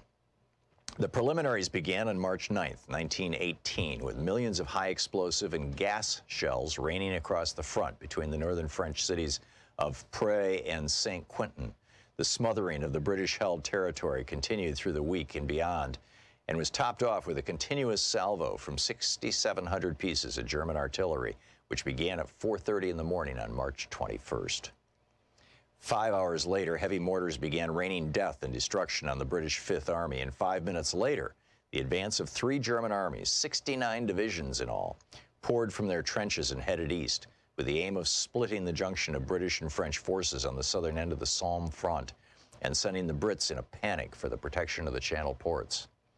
There was an urgency to the assault, and for good reason. With the signing of the Treaty of Brest-Litovsk on March 3rd, Russia had officially taken itself out of the war and relieved the pressure on Germany's eastern front. After years of fighting a two-front war, German forces were now consolidated. Meanwhile, the United States, which had declared war on Germany nearly a year before, had yet to send enough men across the Atlantic to tip the balance in the Allies' favor on the Western Front. But the Yanks were coming. During that spring of 1918, therefore, Germany had a small and unique window in which to act, while the numbers favored them, and so the hand-picked assault troops went forward in great and deadly haste. Above the attackers, 326 fighter aircraft soared into the morning with their opposition just 261 British planes. Following barrages, small teams of stormtroopers appeared out of the deep fog and, ignoring the British strongpoints, cut swaths through the trenches with light machine guns, automatic weapons, and flamethrowers. By the end of the first day of what would be a months-long offensive, the Germans had pushed more than 4 miles through the British and were still advancing. In their wake, they left the bodies of an untold number of defenders, thousands of wounded, and 21,000 prisoners. By March 23rd, 3 huge guns made by the arms manufacturer Krupp had been hauled forward and began sending shells into Paris, 72 miles away. 200 Parisians would be killed on that day alone. Those unlucky Parisians would be but grains of sand in an ocean of war that had enveloped France since August of 1914, when a gray tide of Germans had pushed across the border with Belgium and by early September had very nearly taken Paris. The flood was checked on the Marne River east of the French capital in early September, but the war, it would eventually become known as the Great War, had only begun. The Germans intended to stay, and by the end of 1914, a dizzying series of parallel zigzagging trenches, French, German, and to the north, those of France's British allies, scarred the French soil, the Polar Bear Expedition. Want to connect with the show online? You can find the Thom Hartmann Program on Facebook, Twitter, and Instagram.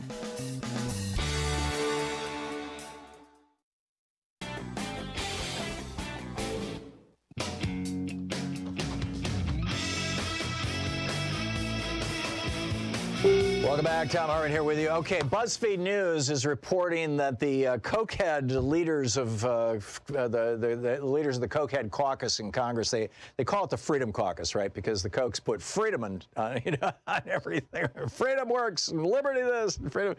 Oh yeah, freedom to be billionaires. Jim Jordan and Mark Meadows, they are advising, according to BuzzFeed News, pharmaceutical companies not to cooperate with Congress's investigation of the pharmaceutical companies. And they apparently are saying this is because it could adversely affect the stock prices of these companies, which, reduces the compensation for the CEOs because they're paid in stock? Or are Jim Jordan and Mark Meadows holding stock in these companies? Is that what's going on?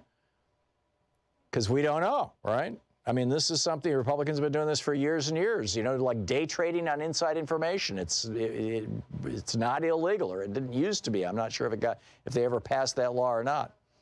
It was Brian Baird on this program about a decade ago who broke that story. He was the congressman from Washington State, from the Vancouver area. He was a Democrat, former psychologist.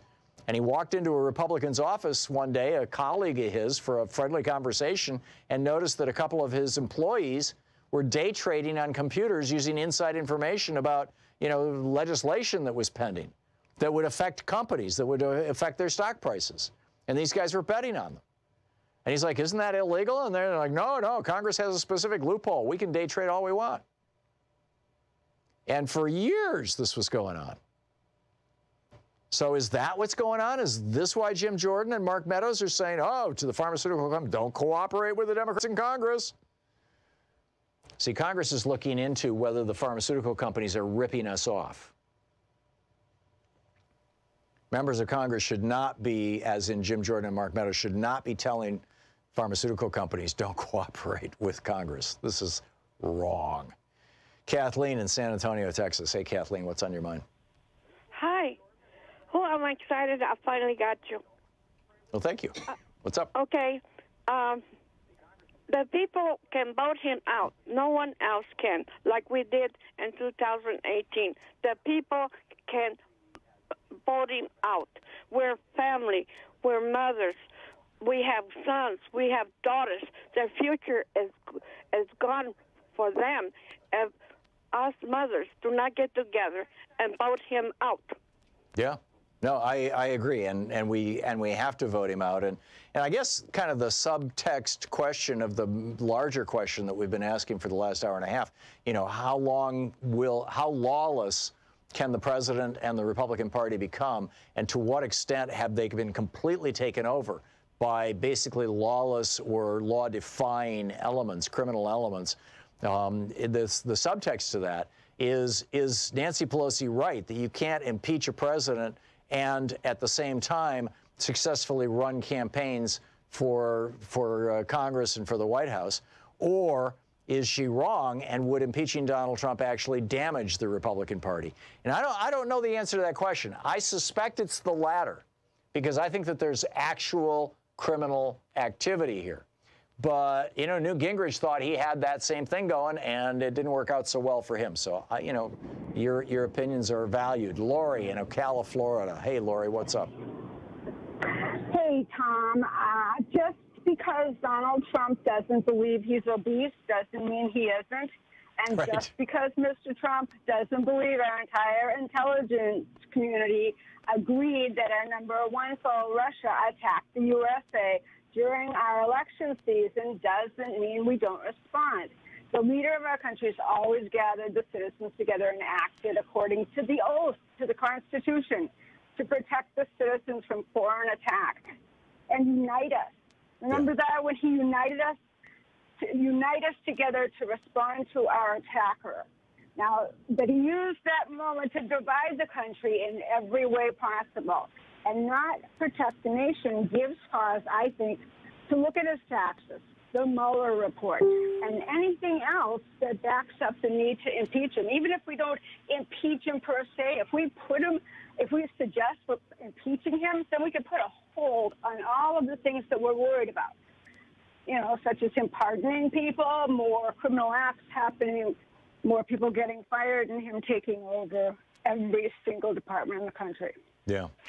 Yeah, so your argument is essentially, Lori, because, you know, respectfully, I think he knows he's obese. That's why he lied about how tall he is. I think he knows, right. You know, I mean, he knows that the Russians interfered with the election. That's why he was, you know, in the White House thanking them and passing along secret information from Israeli intelligence to them. I think it's fairly obvious that you know, Trump knows these things are crimes and he's simply lying about it. But it sounds to me like what you're saying is the strongest argument for impeachment is not so much that he committed crimes, but that he's not doing what a president is supposed to do. In other words, he's not fit for office. Exactly. We were attacked, and he didn't vow to protect us. Right. He went straight ahead and divided Democrats, Republicans, brown, black, white, gay, straight. He divided the country. So he did not live up to his oath to protect us. He did the exact opposite. Well, he doesn't, hang on just a second, Lori. He does not take an oath to protect us. This is a meme that George W. Bush started after 9/11 that is simply not true. The oath that the president takes, and basically all federal officers, is not to protect the American citizens, not to protect the American homeland, not to protect the United States at all. It's to protect the Constitution. That's exactly right. And that's the main thing that Trump has been violating. It's the rule of law established by the Constitution that Trump has been the most vigorous at assaulting. So I guess in that context, I'm agreeing with you. I just think he didn't accept that we were at war and didn't announce it. And that has to break something in the Constitution that says you have to respond to a foreign attack. Yeah, okay. Maybe not. Okay, and if not in the Constitution, certainly in just normal politics. Lori, thank you. Steve in Phoenix, Arizona. Hey, Steve, what's up? Hey, good morning, Tom. Just off the top of my head, I think you mentioned you're going to be on Bill's show, in June sometime over in L.A. Do you know what date that's going to be? I think the 21st. Oh, okay. I'm going to mess you that today. Okay. I'm going to be there a little bit before. At any rate, you know, as each passing day here unfolds of this illegal and criminal presidency, you know, it amplifies the light on this lazy, outmoded electoral college. You know, they failed miserably to do its basic job to protect our country, you know, from a situation, you know, such as we have right now. You know, and I feel, as that being said, I agree with you. I think, and some of the other people, I think Pelosi and the Dems, we must begin the impeachment process. And if we don't do it, I think that the Democrats, which we risk alienating our voters in the upcoming elections because it portrays and shows weakness and a sense of to people maybe like, well, why vote? It doesn't matter. You know, it doesn't matter who's in. And I don't feel we can afford this, and neither can our country. Yeah, it feeds a helplessness narrative, and it feeds a why should I bother narrative, and you know, the failure to do something about a criminal presidency. And then that in turn feeds, frankly, more criminality in the White House. I mean, the fact that Richard Nixon got away with treason and Lyndon Johnson knew about it and buried that information for 50 years was bad enough. Then we discover that Ronald Reagan got away with treason, with conspiring with the Iranians to hold the hostages and you know, selling them weapons, you know, American weaponry in defiance of American law. And he was never impeached for that or held to account for it, frankly, in any way. And then George Herbert Walker Bush, it turns out, was also in on that and in on the whole Iran-Contra thing and blowing up Central America, selling weapons down to Central America. And he was about to be held accountable for that. They had the special prosecutor, Lawrence Walsh, or the independent counsel, Lawrence Walsh at that point, had 2 convictions. He had 3 indictments. He had a couple of other people that were in his crosshairs. At the top of that list was George Herbert Walker Bush. He had just subpoenaed Bush's diaries that would have basically could have ended, you know, landed Bush in jail, or certainly would have just, you know, devastated his reputation. And so what does Bush do? What does Bush the elder do as president in his last 2 weeks as president? He brings in Bill Barr, the Attorney General at that time, to cover it all up and to pardon Weinberger and Ollie North and Elliott Abrams and all these other guys. So yeah, you know, it's like we need to begin the impeachment process today to get all this stuff out in the open. I'm with you, Steve. Revan in Grants Pass, Oregon. Hey, Revan, what's up? Hey, I just had a question for you. Thanks for taking my call. Sure. Yeah, you were talking earlier about, you know, wanting to see Trump's tax returns. And I'm thinking, you know, if he's got all this money invested all over the world, in China, Russia, wherever he's doing business, he would have that money in those banks. You know, that's kind of the point of money laundering, right? To keep your money offshore. So that's not going to show up on his tax returns. Not all of it. No, you're probably right. And this is why not just seeing his personal returns, but seeing his corporate returns is so important. You know, what has this guy been up to? Basically, the question, Revan, is what do you do when you've got a mob boss and a criminal in the White House? I mean, this is something that's never happened before in this country. And I think it's so beyond the ability of a lot of politicians and certainly the media to even wrap their heads around, much less say out loud, that they're just in shock. They just don't know what to do. It was like the people, these rather pathetic Democrats this morning who were questioning Bill Barr, and they would ask him a question, and he'd say, you know, I'm choosing not to talk about that. And they could have said, damn it, you will speak about this. You know, we are exercising our constitutional requirement for oversight. You must answer the question.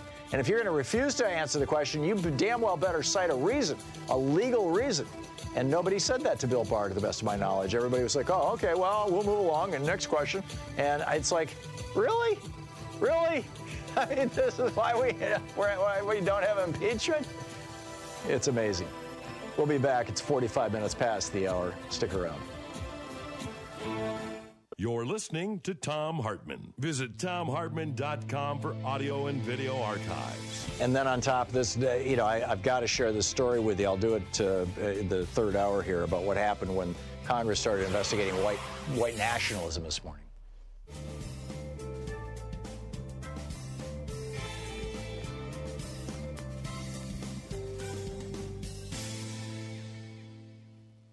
And welcome back. Whew. Tom in Chucky, Tennessee. Hey, Tom, thanks for watching us on YouTube. What's on your mind? Hey, Tom. Long-time listener, first-time caller. Thank you. And, yeah, I'm on your side.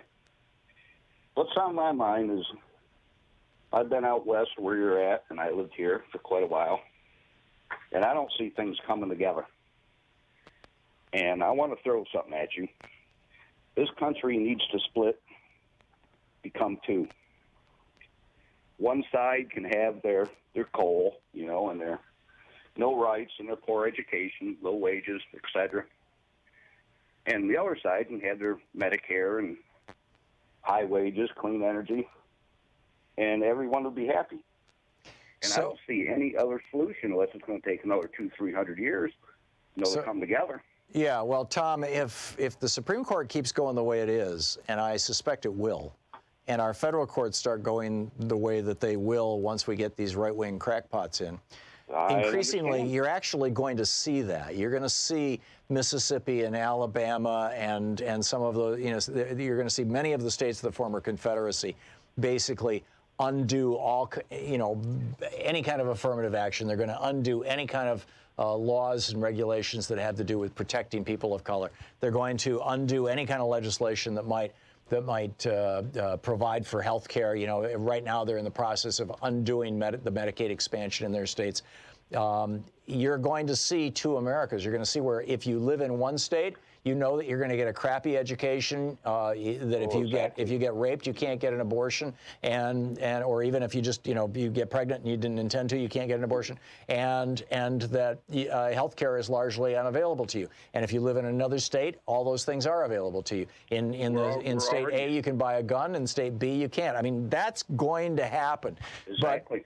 But where, if you were going to redraw the lines, and this is a discussion slash argument that I've been having with my wife for the better part of 45 years or longer, which is, she was of the opinion, Abraham Lincoln, when he got into the Civil War, he thought it was going to be over in 6 weeks.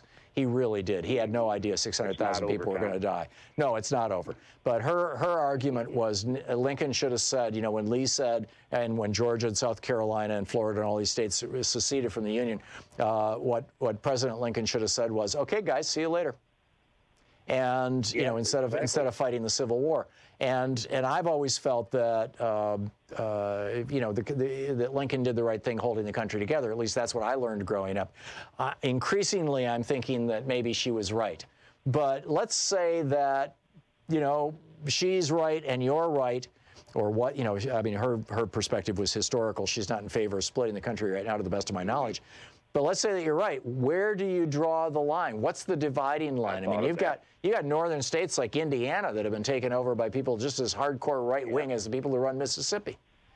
People will have to relocate and choose a side. I agree with that. The thing is that this Southern strategy, wherever you want to call it, the Duck Dynasty days, I don't know what to call it. Yeah. But it's been sucking the rest of us down the toilet for too long, like it is. Yeah. We just can't seem to get on with it. Right. Well, but I mean, in California, there's large chunks of California that are bright red. Everybody watches Fox News. Most of Oregon is bright red. Everybody watches Fox News.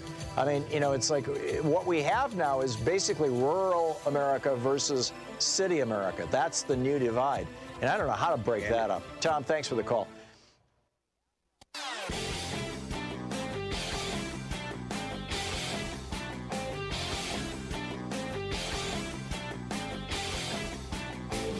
Hey, over at ThomHartmann.com, we've got some really cool stuff. A lot of people don't realize that we produce a daily newsletter, and Sue puts we call it Sue's Daily Stack on there, which is literally a link to every story that I've talked about in the show. So all the research is right there. It's free. We don't share or sell our subscriber list. It's there's just it's there. It's there for you. And it's over at ThomHartmann.com. You can sign up for the free newsletter. You also can get my big picture take of the day, which is exclusively over at our website at ThomHartmann.com, as well as links to our videos, the book reports we typically do every day, all this stuff and more. It's all there at ThomHartmann.com. So check it out and sign up for our newsletter. I think you'll really enjoy it and appreciate it and find a lot of value there. We put a lot of work into this stuff. And you'll find it all right there on our website at ThomHartmann.com. And be sure to check out the newsletter and sign up for it. It's great. Want to connect with the show online? You can find the Thom Hartmann Program on Thom Facebook. Hartmann here with you, and let's check in with Talk Media News and find out what's going on in the world today. This report is brought to you by goatsfortheoldgoat.com and Loving What You Do, Ellen Ratner's new book. On the line with us is the chief foreign correspondent for Talk Media News, Luke Vargas, joining us from New York. He also produces a 2-minute podcast every day that you can find wherever you get your podcasts. Luke, welcome back. Thank you. So the Trump administration has blocked a deal. This was nuts. I mean, you know, during the Clinton administration, there's like baseball is the national sport in Cuba, just like it is here in the United States. They're not. I'm guessing they play soccer, but they're really all about baseball. And there are world-class baseball players in Cuba. So Clinton said, well, we should let some of those people come in and play with Major League Baseball. Trump just said no. What the hell's going on? You've had various deals through the years. I mean, the most common way that Cuban baseball players have come to the U.S. in recent decades has been through illegal entry, and that or legal exit from Cuba at the very least. A number of Cuban stars in the MLB have defected when their teams go on international exhibition trips, you know, to Amsterdam and other places. You've had a lot of sort of pretty prominent Cuban players who are currently in the major leagues pay smugglers and other human traffickers to get them out of the country, which is all very dangerous and expensive. Right.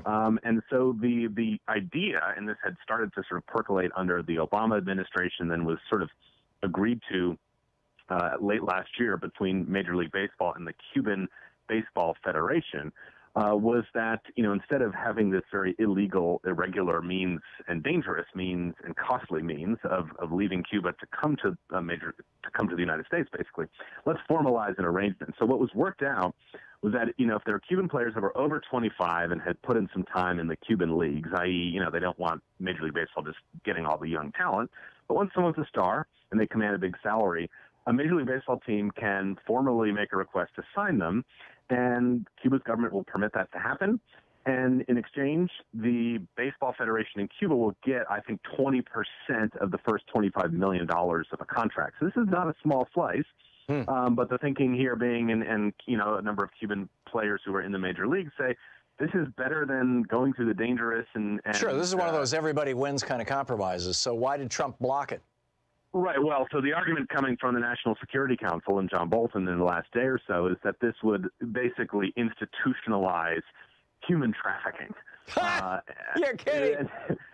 Which is funny because it seems to take out the illegal aspect of this too, and it actually allows these people to bring their families with them. And bear in mind, if you escape Cuba to come and play in the major leagues, oftentimes your family won't be able to leave the country either, because Cuba enforces this block on people leaving the country for the United States for these reasons. And even if you are able to reunite with your family, they often have to use human traffickers to get to the United States. And so the argument comes from the White House is, look, this is money. The Cuban Baseball Federation is not independent. It has ties to the Cuban military, and thus it's a violation of our embargo on Cuba.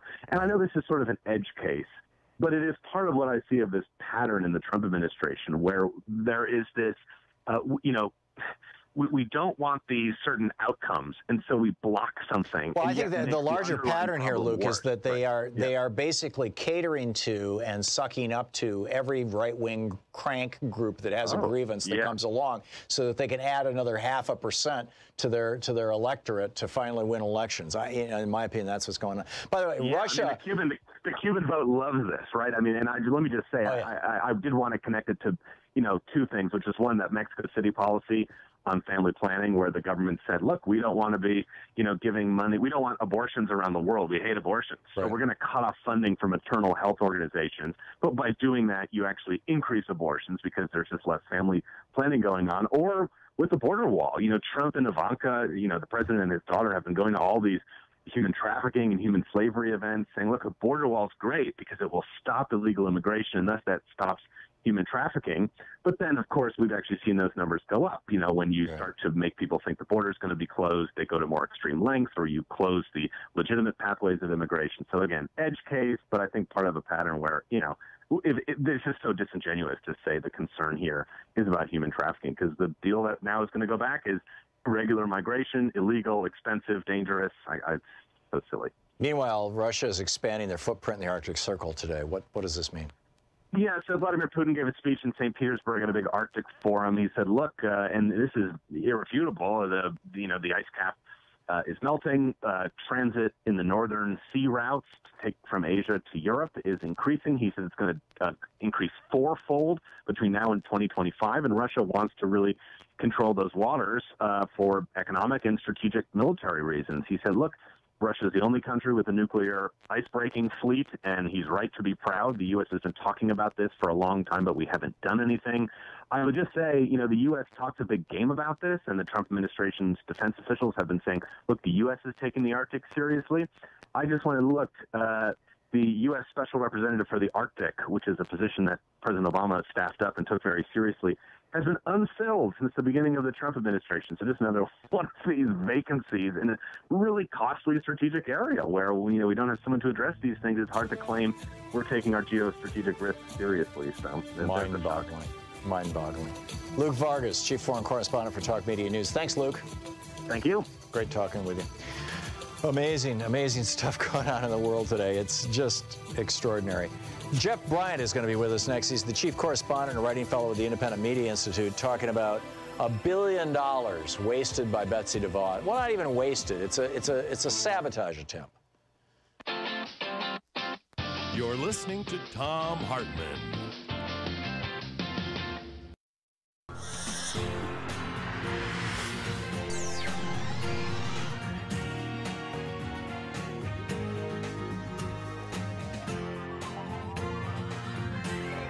We say fight back!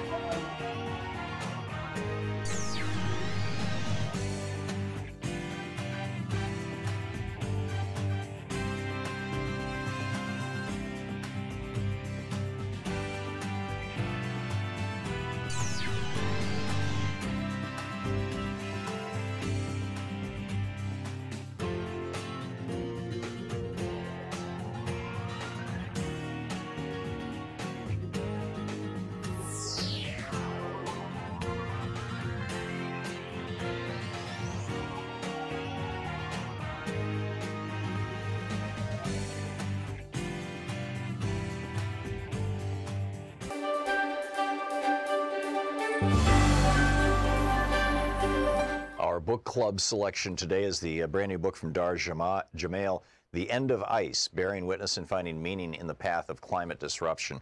The dedication of the book, this book is dedicated to the future generations of all species. Know that there were many of us who did what we could. This is from the introduction. The fall lasts long enough that I have time to watch the blue ice race upward, eons of time compressed into glacial ice, flashing by in fractions of seconds.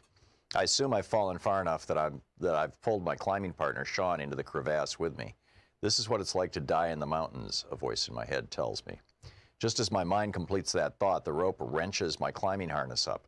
I bounce languidly up and down as the dynamic physics inherent in the rope play themselves out. Somehow, Sean has checked my fall while still on the surface of the glacier. I brush the snow and chunks of ice from my hair, arms, and chest and pull down the sleeves of my shirt.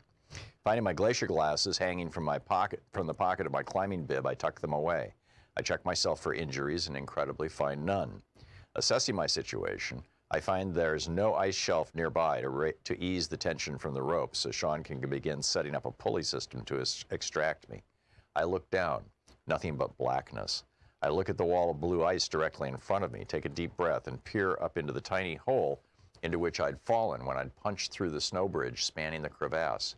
The same bridge Sean had crossed without incident as we made our way up Alaska's Matanuska Glacier toward Mount Marcus Baker in the Chugach Range. You get to look down one more time, then that's it, I tell myself out loud. Again, there's only a black and void yawning beneath me, swallowing everything, even sound. My stomach clenches. I remind myself to breathe.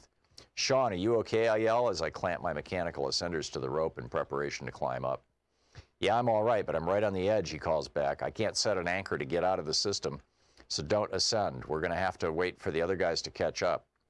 Time passes. The onset of hyperthermia means I can't control my body from periodically shaking. To ignore my fear of dying, I gaze meditatively at the ice a few feet in front of me as I dangle. The miniature air pockets found in the whiter ice near the top of the glacier have long since been compressed, producing the mesmerizing beauty of centuries-old turquoise ice. Slightly deeper into the crevasse is ice that has been there since long before the Neanderthals. I hang suspended in silence, mindful not to move out of fear of dislodging Sean. Giving my full attention to the ice immediately within my vision, I focus on how the gently refracting light from above seems to penetrate and reflect off the perfectly smooth wall. Staring into it, the blue seems infinite. Despite the danger of my situation, the glacier's beauty calms me. Delicate snowflakes and their infinite possibilities of form land on mountainous terrain. Under its own weight, the snow is compressed into glaciers that scour and shape the face of the earth. Countless millions of tons of weight, aided by the force of gravity, push and pull these frozen rivers downhill, carving out cirques and troughs from uplifted geologic plates and sculpting the majestic heights of mountains that I have been drawn to since I was young.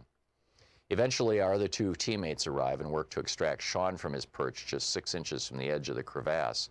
All three of them set up a three-way pulley system. Laboriously, my teammates begin to haul me up, inches at a time, out of what nearly became my tomb. I continue to focus on the delicately shifting blades of blue in the ice as I draw closer to the surface, mesmerized by its raw beauty. My teammates pull me up to the lip of the crevasse. I repeatedly plunge the pick of my ice axe into the snow and haul myself out, never before as grateful for being on top of a glacier. I stand and gaze up at the mountain to the west, behind which the sun has just set. Snow plumes stream off one of its ridges, turned into ruddy red ribbons by the setting snow. Snowflakes flicker as they float into space. As relief floods my shivering body, I roar in gratitude and relief. Utterly overwhelmed by being alive and surrounded by the beauty of the mountain world, I hug each of my three climbing partners. Now safe, it sinks in how close to death I've been. That was Earth Day 2003. In hindsight, I believe the emotion I felt then stemmed in part from something else, a deeper consciousness that the ice that I had seen, which had existed for eons, was vanishing. 7 years of climbing in Alaska had provided me with a front row seat from where I could witness the dramatic impact of human-caused climate disruption. Each year we found the toe of the glacier had shriveled further. Each year for the annual early ice season festival on this glacier, we found ourselves hiking further up the crusty frozen mud left behind by rapidly retreating terminus. Each year the parking lot was moved closer to the glacier, only to be left further away as the ice withdrew. Even sections of Denali, which stands over 20,000 feet tall and is roughly 250 miles from the Arctic Circle, had undergone startling changes. The ice of its glaciers was disappearing quickly. Our planet is rapidly changing, and what we are witnessing is unlike anything that has occurred in nature or even geologic history. The heat-trapping nature of carbon dioxide and methane, both greenhouse gases, has been scientific fact for decades, and according to NASA, there is no question that increased levels of greenhouse gases must cause the Earth to warm in response. Evidence shows that greenhouse gas emissions are causing the Earth to warm 10 times faster than it should. And the ramifications of this are being felt quite literally throughout the entire biosphere. And then, he goes on, oceans are warming, etc. The End of Ice by Dar Jamail. Hey, over at ThomHartmann.com, we've got some really cool stuff. A lot of people don't realize that we produce a daily newsletter, and Sue puts we call it Sue's Daily Stack on there, which is literally a link to every story that I've talked about in the show. So all the research is right there. It's free. We don't share or sell our subscriber list.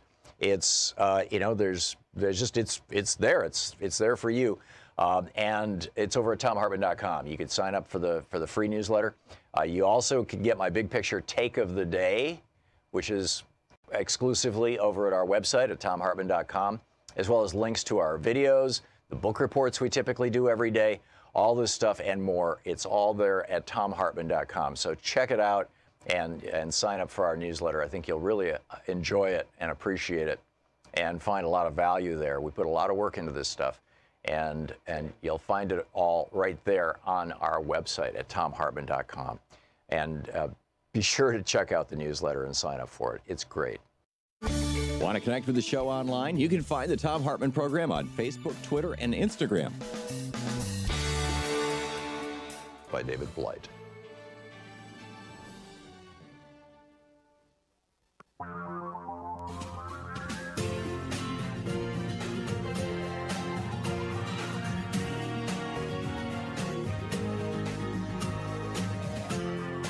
This is the Thom Hartmann Program. Welcome back. Thom Hartmann here with you.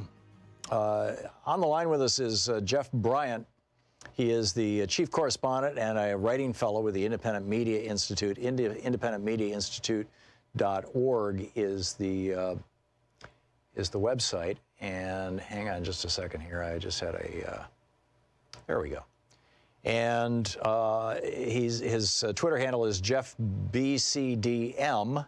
And he's got a new report. New report reveals how charter schools have scammed the U.S. government for up to $1 billion. I should add, I started to add before, my writing is syndicated by the IndependentMediaInstitute.org as well. Jeff, welcome to the program. Thanks, Tom. Thanks for having me on. So tell me about this, this report that is talking about how charter schools are scamming you and me and all the rest of the taxpayers here in the United States. And how did they add it up to $1 billion, and what does Betsy DeVos have to do with it? The report I co-authored with Carol Burris, who's the executive director of the Network for Public Education. She and I had noticed that for years, the Department of Education's own Office of Inspector General had warned the department repeatedly that money that was being given from the federal government's charter school program was at risk because many of these schools that received the money were not opening, or they were opening and then would soon close. We also noticed with alarm that since Betsy DeVos has become the Secretary of Education, that the budget for the charter school program has increased significantly. And we all know, of course, how big of a fan she is about charter schools and all forms of school choice. So we started looking into the history of this charter school program, the grant program. It goes back into the 90s during the Clinton administration. But it was only in recent years that the program got really big and started making really enormous grants. I think the typical average gift to a charter school is some $450,000. But the charter school grant, and then the charter school grant program gives much larger grants to states. And the states then turn that money over and give it to charter schools. We're talking about hundreds of thousands of dollars that goes to the state. By our best estimates, about $4.1 billion has been spent through this grant program. And by our estimate, maybe as much as $1 billion of that money was wasted on charter schools that never opened or opened for brief periods of time. So tell me how the scam works. I mean, what I'm imagining is, you know, hey, the federal government has grant money for charter schools available. I will go down, spend $200, incorporate a nonprofit corporation as a charter school. I'll find a property that's for lease, and I'll say, okay, this is the property I'm going to lease. I've created the corporation. I establish a paycheck for myself of, let's say, $100,000 a week. And then I apply to the federal government saying, you know, give me $1 million. I'm going to start a charter school. They give me the $1 million. I pay myself a couple $100,000 for the work that I've done. I look around and say, gee, there's no money left over. I guess we're just going to bankrupt this corporation, do so, and walk away. I mean, is that how it works, or is it more sophisticated than that? Actually, it's easier than what you've suggested. Charter schools, in order to apply for the grants, do not even have to have a location. Wow. They do not, correct. They do not even have to have their contract complete with the chartering agency, whether it's the state or some independent group. There are a number of instances we found where charter schools without locations, without a charter, without even full staff, were able to apply for and receive very large grants and then, in turn, not open up. That is mind-boggling. I have heard or read that about half, maybe more than half, of all the schools in my home state of Michigan, which is Betsy DeVos's home state, it's where her billions were made. You know, and well, they were made all over the country through Amway, but or at least her husband's billions. But that about half the schools in Michigan now have been privatized, much to the detriment of many of the public schools. A, is that true? B, are those trends happening in other states? And C, what role did Betsy DeVos have this kind of bizarre legislation, or, you know, really government subsidies for private schools? What role did that play? Well, to answer the first question about Michigan, yes, Michigan has a lot of charter schools, and a lot of those schools, I don't have an exact count, but many of them received government grants from the federal government and then did not open or quickly closed. I know that we did look closely at California and found that nearly 40% of the charter schools in California that received federal grants either did not open or quickly closed. So we think our estimate of maybe as much as a third of these schools closing or staying open for brief periods of time is in fact a conservative count. As you know from being a Michigan native also, 85% of the charter schools in Michigan are for-profit organizations, which means that that money, much of it goes directly into private pockets. We found many of the grants went to charter schools that are for-profit that conduct what we call related party transactions. In other words, the money pays for a lease that is owned by a company that is headed by the same person who heads the charter school. In other words, the charter school is basically just a pass-through. DeVos, of course, was a big proponent and always has been of vouchers. Her advocacy for charters is a little more recent because they are politically more palatable. For instance, you probably know that many Democrat politicians support charter schools. The Obama administration supported the charter schools program and indeed did a lot to increase it, specifically by requiring school districts that wanted federal grant money coming from other programs to remove any caps to charters. So it's been a bipartisan effort to create this monstrosity, but we've seen that more recently the nature of the program is likely getting worse. First of all, because every year, despite the Trump administration wanting to cut the education department's budget, it has asked for and received grant funding increases for the charter grant program. This year, Trump asked for a 13% increase to the program, which would bring the total amount to $500 million annually that this program would receive to then pass on to charter schools. We also noticed that the nature of the applications to these for these grants are getting much more problematic. Many of the schools are even sketchier than schools that received the money in the past. So we're worried that things are likely getting worse under the DeVos administration. So I remember back, 15 years ago or thereabouts, this movie Waiting for Superman, as I recall was the title, came out, and it was basically a sales pitch for charter schools. You had Bill Gates and his foundation behind it. You had the Clinton family behind it. You had, a lot of people who are considered forward thinkers or visionaries or, advocates for a positive future, buying into this story that if we just brought choice to education and the profit motive to education, then, those wonderful things that happen in the free marketplace, in quotes, would happen in education. And wouldn't that be great? How, first of all, where did that start? Secondly, how extensive did that worldview become? I mean, you just documented it captured apparently the minds of Barack and Michelle Obama as well. And what's it going to take to kill it? Or is there some truth to it? The argument originally for charter schools was perhaps compelling. It goes back some time, well into the 80s, primarily coming up from the state of Minnesota. But it has always had this energy of entrepreneurialism to it and a belief in the free market system and competition. That has always been problematic for education because when you have competition, there are winners and losers. And in the case with schools that are competing with charters, oftentimes the students who are the most troubled, who struggle the most, are the ones who are left out. We saw, for instance, in our examination of charter schools that received federal grants, many of the charter schools that got the grants do not, in fact, accept all students. Some of them will even say on the website that only students with mild disabilities are a good fit for our school. We saw charter schools located in neighborhoods that are mostly black and brown students that had primarily white students enrolled in their courses. So I think the grassroots of charter schools, the deep roots of it, were always a problem.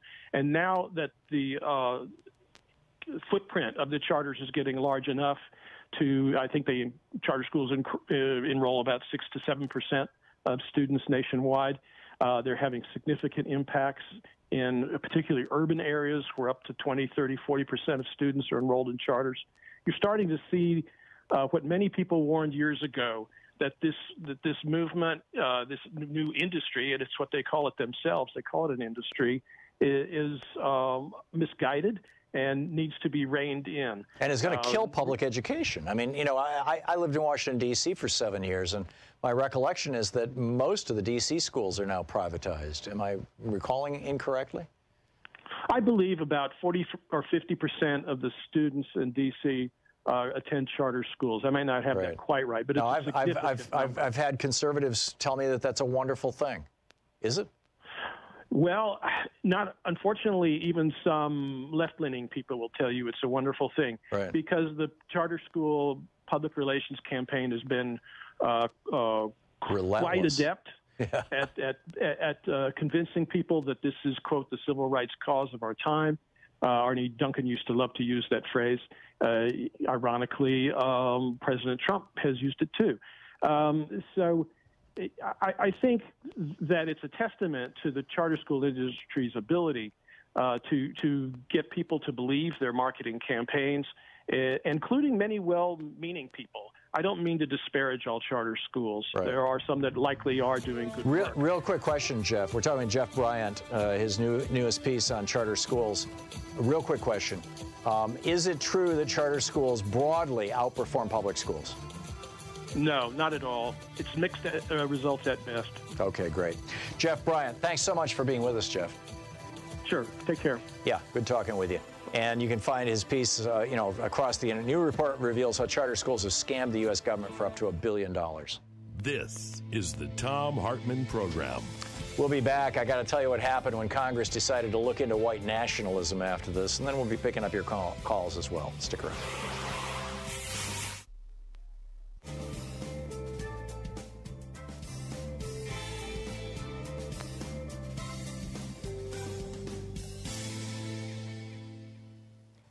And welcome back. Dave in Federal Way, Washington. Hey, Dave, what's on your mind today? Hey, not too much, Tom. I just want to give my take on why I think we need to know Trump's tax returns and also all the other information regarding his associations with Russia or any other oligarchy, you know, but especially Tehran, because I don't want to sound like I'm talking out of both sides of my mouth. And I don't want to sound hypocritical because normally I don't believe that the broad American public needs to know certain things that are going on in the state, okay? I agree with that paradigm. However, since George Bush was president, I've grown, I started growing increasingly concerned. And then when Barack Obama was president for 2 terms, my concern kind of ebbed a little bit. But now that Trump and Pompeo and Bolton and the rest are in power, my concerns is at a fever pitch. I'm really, really worried. And what I'm worried about is I've noticed a change in especially Iran's capabilities and Russia and China's actions that worry me. And long story short is we've been pumping a lot of money into nuclear weapons modernization. And Russia has also been pumping a lot of money into their defense industry. And what worries me is, you know, accuracy. Russia has hypersonic weapons, right?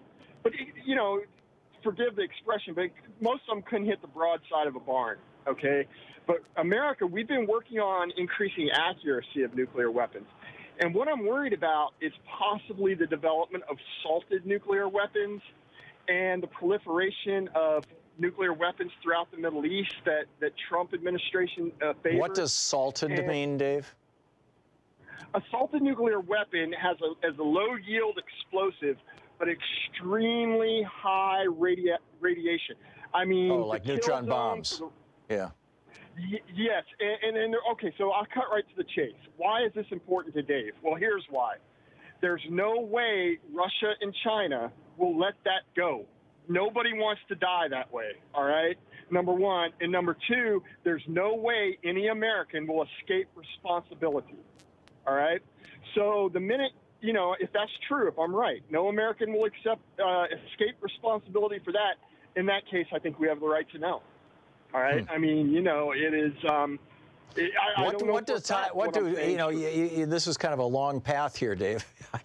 You started out with Trump's tax returns, and you ended up with the development of basically neutron bomb-like, small nuclear weapons. What's the relationship between the two? I missed that. Well, okay, Trump's tax returns, as you said, especially corporate interactions, will definitely show the influence by Moscow, Beijing, perhaps even.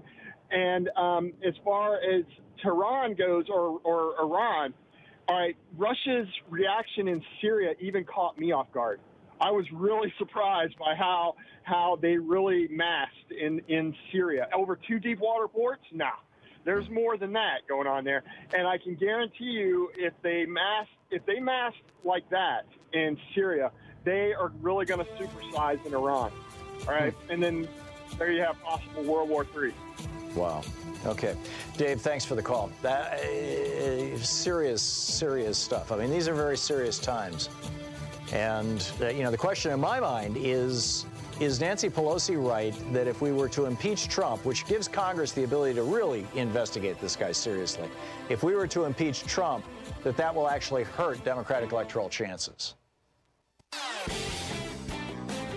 Hey, over at ThomHartmann.com, we've got some really cool stuff. A lot of people don't realize that we produce a daily newsletter, and Sue puts we call it Sue's Daily Stack on there, which is literally a link to every story that I've talked about in the show. So all the research is right there. It's free. We don't share or sell our subscriber list.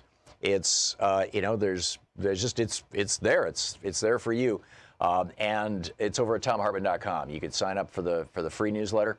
You also can get my big picture take of the day, which is exclusively over at our website at ThomHartmann.com, as well as links to our videos, the book reports we typically do every day. All this stuff and more, it's all there at ThomHartmann.com. So check it out and sign up for our newsletter. I think you'll really enjoy it and appreciate it and find a lot of value there. We put a lot of work into this stuff, and you'll find it all right there on our website at ThomHartmann.com. And be sure to check out the newsletter and sign up for it. It's great. Want to connect with the show online? You can find the Thom Hartmann Program on Facebook, Twitter, and Instagram.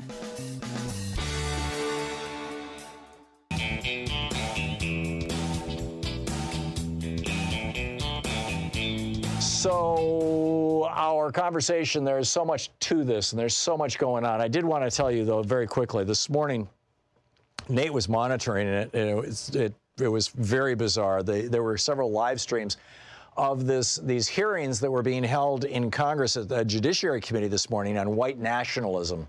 And it was completely ignored by the television media because Bob Barr was on, and he was making the Democrats back down and shut up and go away. And he did a very good job of that. Which was a real sad commentary on some of our Democratic representatives, in my humble opinion. Excuse me. But just about immediately, as soon as this inquiry into anti-Semitism and white nationalist hate began, the anti-Semites and the white nationalists basically hijacked the comments section on YouTube on a bunch of different streams, and it just became a hate fest.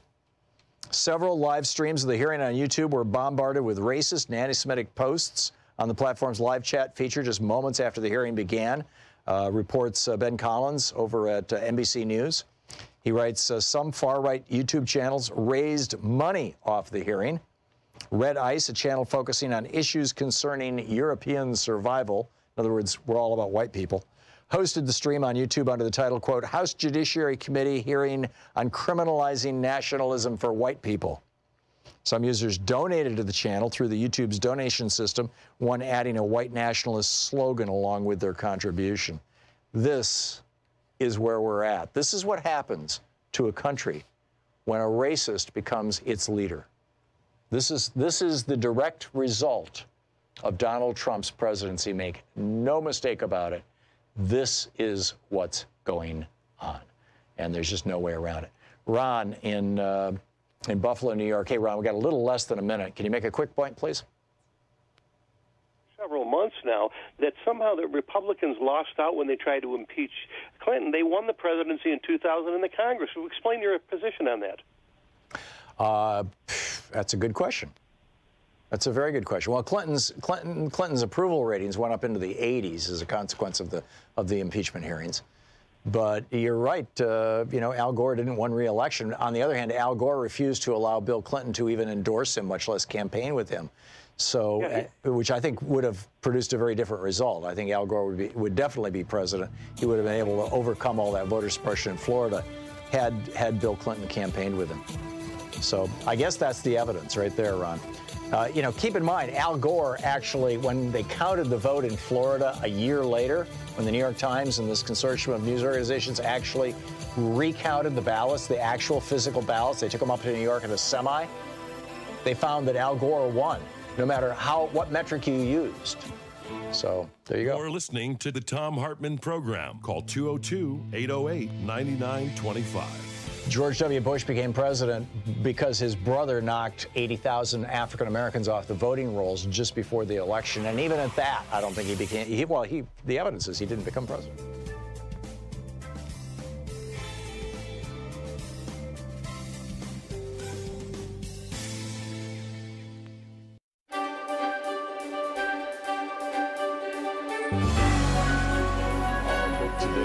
The Women's Suffrage Movement, edited by Sally Roche Wagner. It is a collection of essays by a whole variety of people, from Gloria Steinem to onward. This is from the foreword. With the Women's Suffrage Movement, Sally Roche Wagner has given us a unique gift: the real words and actions, writings and debates of white and black women who fought for over a century to gain an identity as free human beings and citizens. For most of those years, black women were legally owned as chattel, forced to work and to suffer the unique punishment of giving birth to children who were also enslaved. White women were not as restricted and endangered as African women or men, but as the daughters and wives of white men, they were also legal chattel with no right to leave their homes, disobey orders, profit from their own work, speak in public, have custody of their own children, own property without a guardian, or affect the patriarchal laws that governed their lives. Even many white men who fought against slavery supported the subordinate position of their wives and daughters.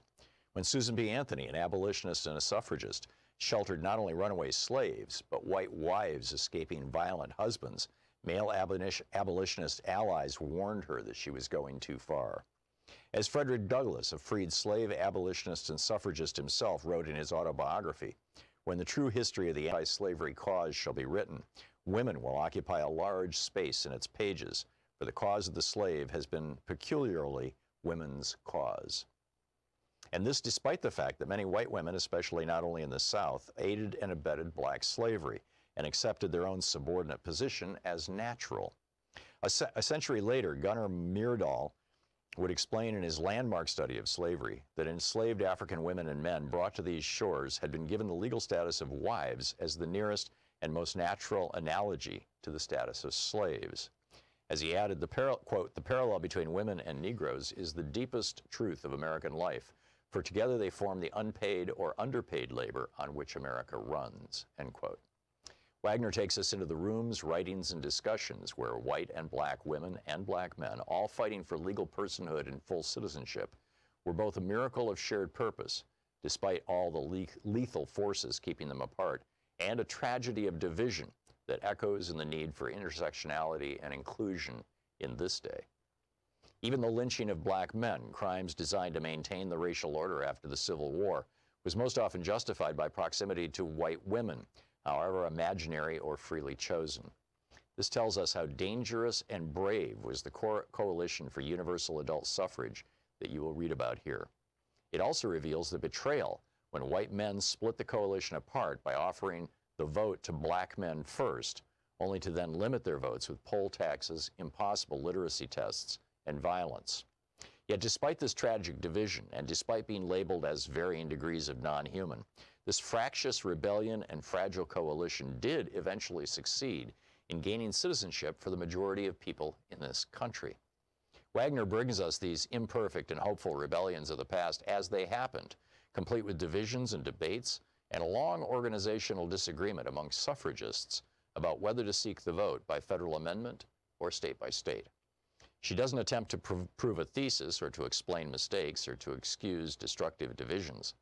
Other than the first and last chapters, each one with a very specific purpose, she doesn't insert herself at all.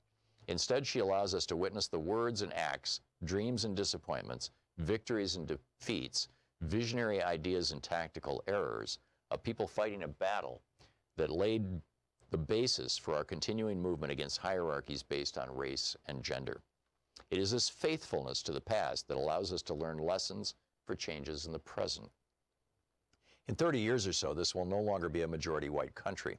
It will better reflect the diversity that has always been its strength and its promise. Indeed, the first generation that is majority babies of color has already been born, and public opinion polls already show that the majority of Americans no longer support divisions by race or by gender.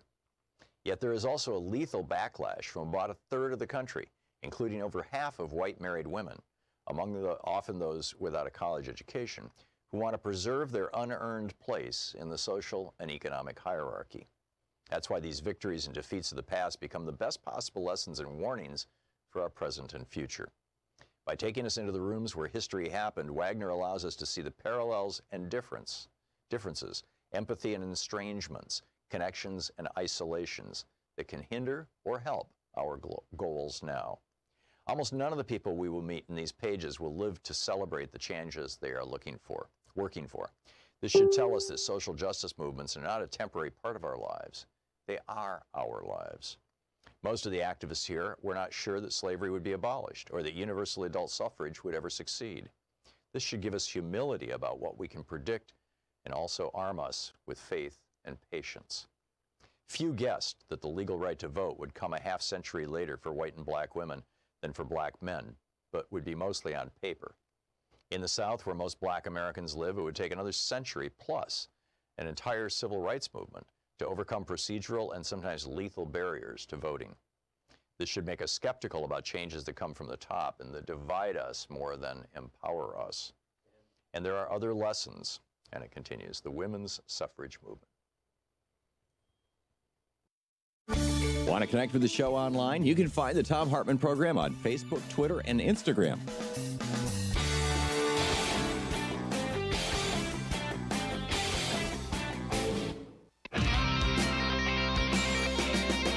Welcome back. Thom Hartmann here with you. So did Trump fire the head of the Secret Service because the Secret Service embarrassed him by saying, you know, we're not in charge of security at Mar-a-Lago, we just protect the president? Or did he fire the head of the Secret Service because he doesn't want the Secret Service interfering with foreign spies and hustlers and oligarchs who come to Mar-a-Lago to basically do stuff that in any other presidency would be considered an impeachable offense? Giselle in Chicago. Am I pronouncing your name right? Yes, you are. Hey, you're on the air. What's up?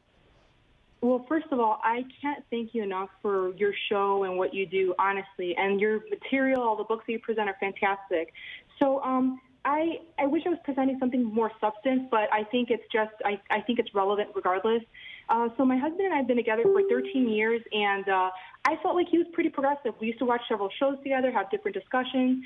And in the last 2 years, we've never had arguments. We've had arguments over this presidency.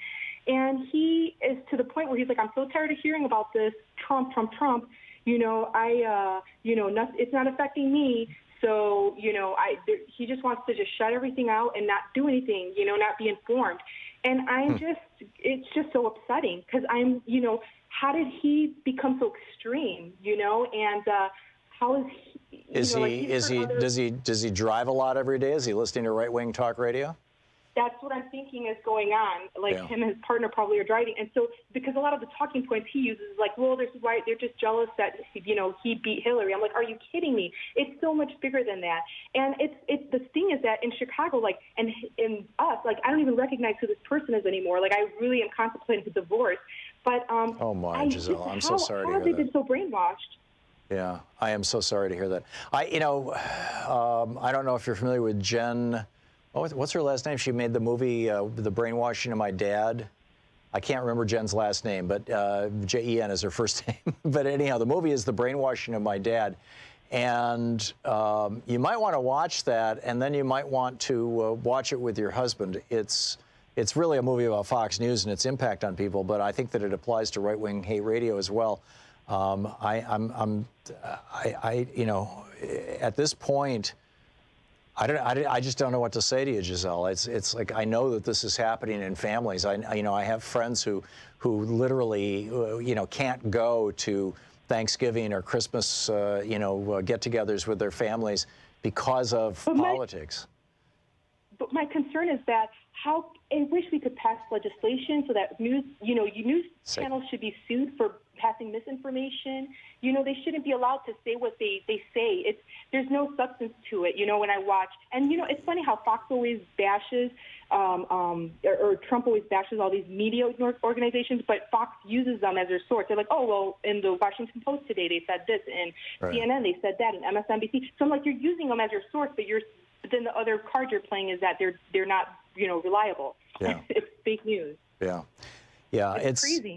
It really and truly is, and I know of families that are like I don't want to personalize this to you, but I think in any couple in a marriage where Trump is splitting the marriage apart, have to come to the point of asking which is more important, the politics or the relationship. True. It's just. It just makes me feel like this person I was with has no empathy, and we used to agree on all these topics. But I'm like, we're turning a blind eye. Like in the Holocaust, I would be the person that would house Jews, and hide them. I'm like, what's happening in the border is just frightening, and it's insane. And I'm like, we need to bring more of it to light. And the fact that he wants to restart it again, and he's trying to find other measures to do that is just insane. It's insane. Yeah, but you have 13 years invested in this relationship, and that's a big deal. And I'm just going to stop right there because I don't want to play marriage counselor on the air. But boy, what a tragic story. Giselle, I need to move along, but thank you so much for the call, and I wish you the very best. Thank you so much for the call, and I wish you the very best. I really do. You. I hope you all can work this out. Paul in Glenside, Pennsylvania. Hey, Paul, what's on your mind? Hi, Tom. I just wanted to talk about Trump's and tax returns and fraudulent business activity. Back in the 1990s, he built, at that time, the largest and most expensive casino in Atlantic City, the Trump Taj Mahal. Right. At the same time, this was a big deal. There was a lot of construction in Atlantic City that wasn't happening in the Philadelphia market, but it was very closely followed by the local newspaper business section. One of the stories that came out was in a local brokerage firm, not a big Wall Street firm, but regionally, very, very highly respected blue blood firm, had an analyst. His name was Marvin Rothman, and this was a very seasoned, many decades experienced analyst at Janney Montgomery Scott, a very blue blood type of brokerage firm. And he came out with a report which basically said this Taj Mahal will break all records. It will make a tremendous amount of profits, which will all come to an end after Labor Day because no one goes to Atlantic City after Labor Day, and certainly by Thanksgiving and Christmas, it's a ghost town. And everyone who lives in New York City and Philadelphia that goes to Atlantic City knows this. No one goes there. It's too cold. No one wants to be bothered. Right. During the summer, yeah. Winter, no. Bottom line, Donald Trump saw this report, which was published in the business section, and was enraged, demands that Montgomery Scott retract the story and fire the guy. Mm-hmm. Well, they drew up a letter of apology, and Marvin Rothman signs it. He then is told to completely reverse the story. They know this will be profitable. This won't be a problem for investors to buy construction bonds, which was financing all this. Right. He said no, and he was immediately fired. Bottom line, after several years of lawsuits, Marvin Rothman lost in the civil courts for, getting back pay and, being vilified. But within Wall Street, they have their own adjudication process, and he was found to be correct. Donald Trump, within 18 months of starting the construction and to the opening of the casino, went bankrupt. Right. Exactly like Marvin Rothman said. So he was vindicated by the internal Wall Street investigation, which didn't really do him any good. And as he said, Trump went bankrupt. It was a prima facie case of fraud that he was promoting the hotel as a great investment. The bonds should be bought because he had other plans. He wanted to. So here's the question in my mind, Paul, and this is where I don't think we're ever going to find this out, or I don't think we're going to find this out until there's a serious forensic deep dive, which apparently the Mueller team is doing or has been doing, a forensic deep dive into Trump's finances back from that era. But he was floating bonds. He was borrowing money from the public. He was floating bonds that people were putting their life savings into and they were investing in.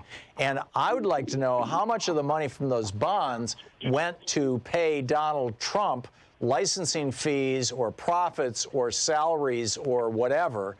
In other words, how much money did he skim off the top before he bankrupted the organization and screwed those bondholders?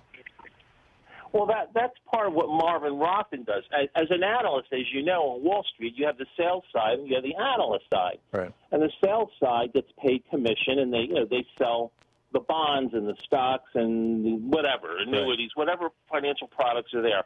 Rothman's job is to make sure the financial integrity of the public markets is not in doubt. They don't want to have a repeat. No, I get all that. My question, though, is how much of the bond sales that Donald Trump engaged in order to fund the construction and presumably the first couple of years of operation of the Trump Taj Mahal Casino in New Jersey, how much of the money raised with those bond funds ended up in Donald Trump's pocket personally? Well, basically all of it. Here's how that scam works.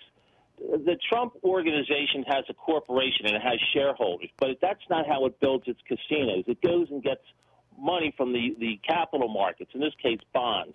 So the money is for building the steel girders and the concrete and the bricks and mortar, basically, comes from the bonds.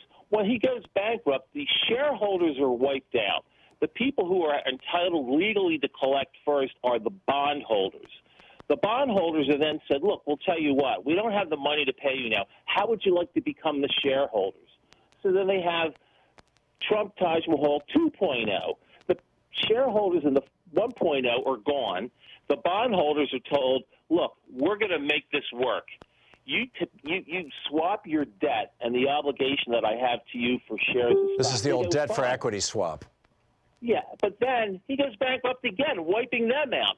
The point isn't how much little petty cash he can get for licensing his name. It's the entire structure of the scam of this company. Wow.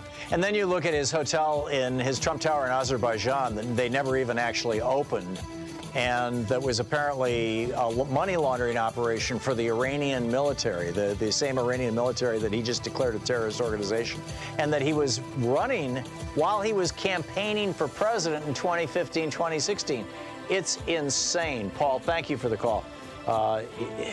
You're listening to Thom Hartmann. Visit ThomHartmann.com for audio and video archives. Which raises the question, what do you do when you find out that you have a con man, a criminal, a grifter in the White House?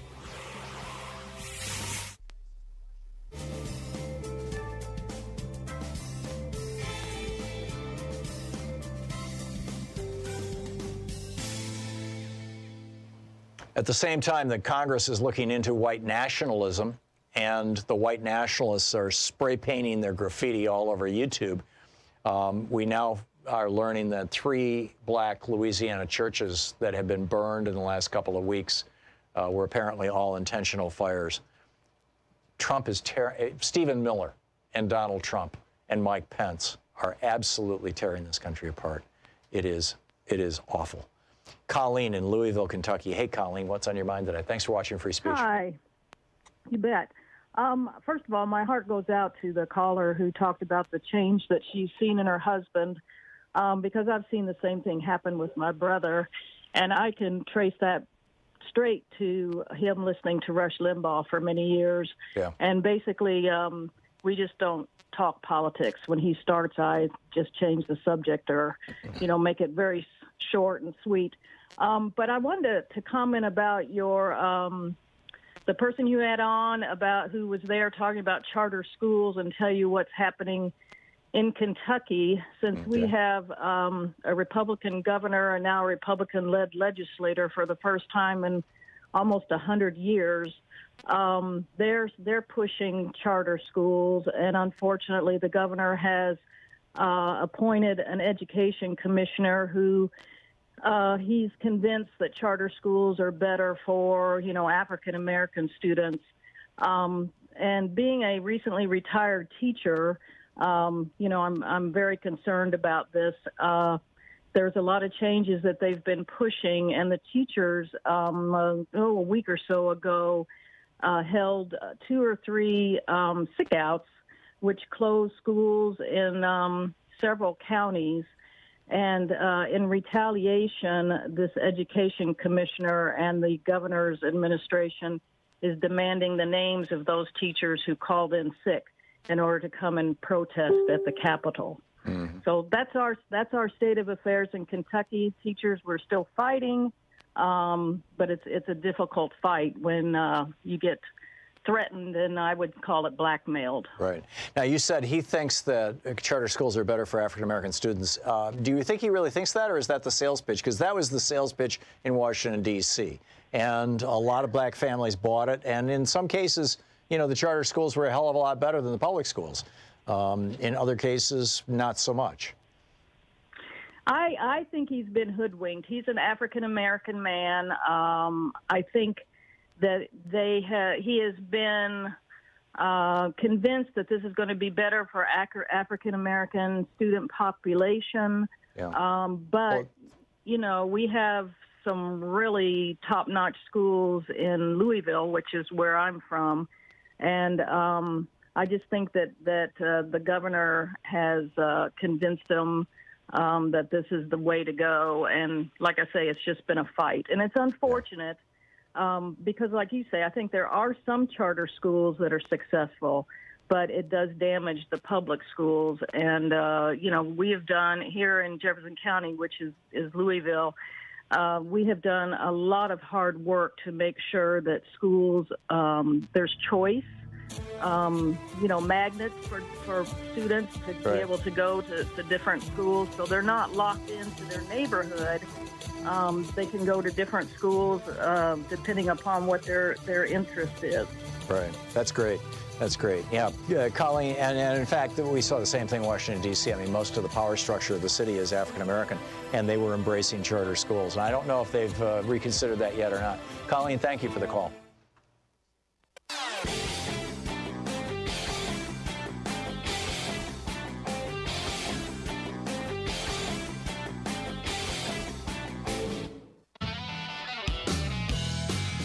Welcome back. 10 minutes before the hour. Lee in Hollywood, Florida. Hey, Lee, what's up? Hey, Tom, or Mr. Hartman. Tom is fine. First of all, Tom. First of all, I want to let you know just how much I want to applaud your commentary as well as your knowledge. And I wish you were on so many. I wish you were the liberal voice on so many shows that I see on television. But well, thank you. At any rate, the reason I was calling you is real quick. Back in 2016, which is the last time I used to watch Hardball and those type shows that would cut away from whatever they're talking about to go to a Trump rally, to view a Trump rally. And I was thinking to myself, are you going to do this with all 17 candidates on the Republican side? So Joe Scarborough and all these guys who are attacking him now, they contributed to his rise. Oh, yeah, $2 billion worth of free publicity that he got and none of the other Republican candidates got and none of the Democrats got. Exactly. Neither of the Democrats. And what I'm seeing now, which is starting to concern me, is that on shows like, and I realize The View, my wife likes to watch that, but the only way I can see it is recording it. That way I can fast forward through Meghan McCain. But when I hear her in one instance, when they were talking about scandals, how scandal ridden the Trump administration is, and they say Obama didn't have any scandals, and then she pushed back a little bit, and so I think Joy said, "Well, name one," and she actually had the temerity to say the Iranian deal, and I guess my issue with that, and that's just one instance. My issue with that is they didn't push back about the 47 senators that literally committed treason in writing to the Iranian government to disregard Obama. And I hate to say this, but Saint McCain was one of them. And I'm a veteran, and I applaud John McCain's service, but he was one of the 47 senators. Yeah. So it's just like, and they collar her so much. I don't know why. Is because her father died or what? Yeah, Lee, I can't speak to that. I've never seen the program. I've seen clips of it, but I've never seen one entire episode of it.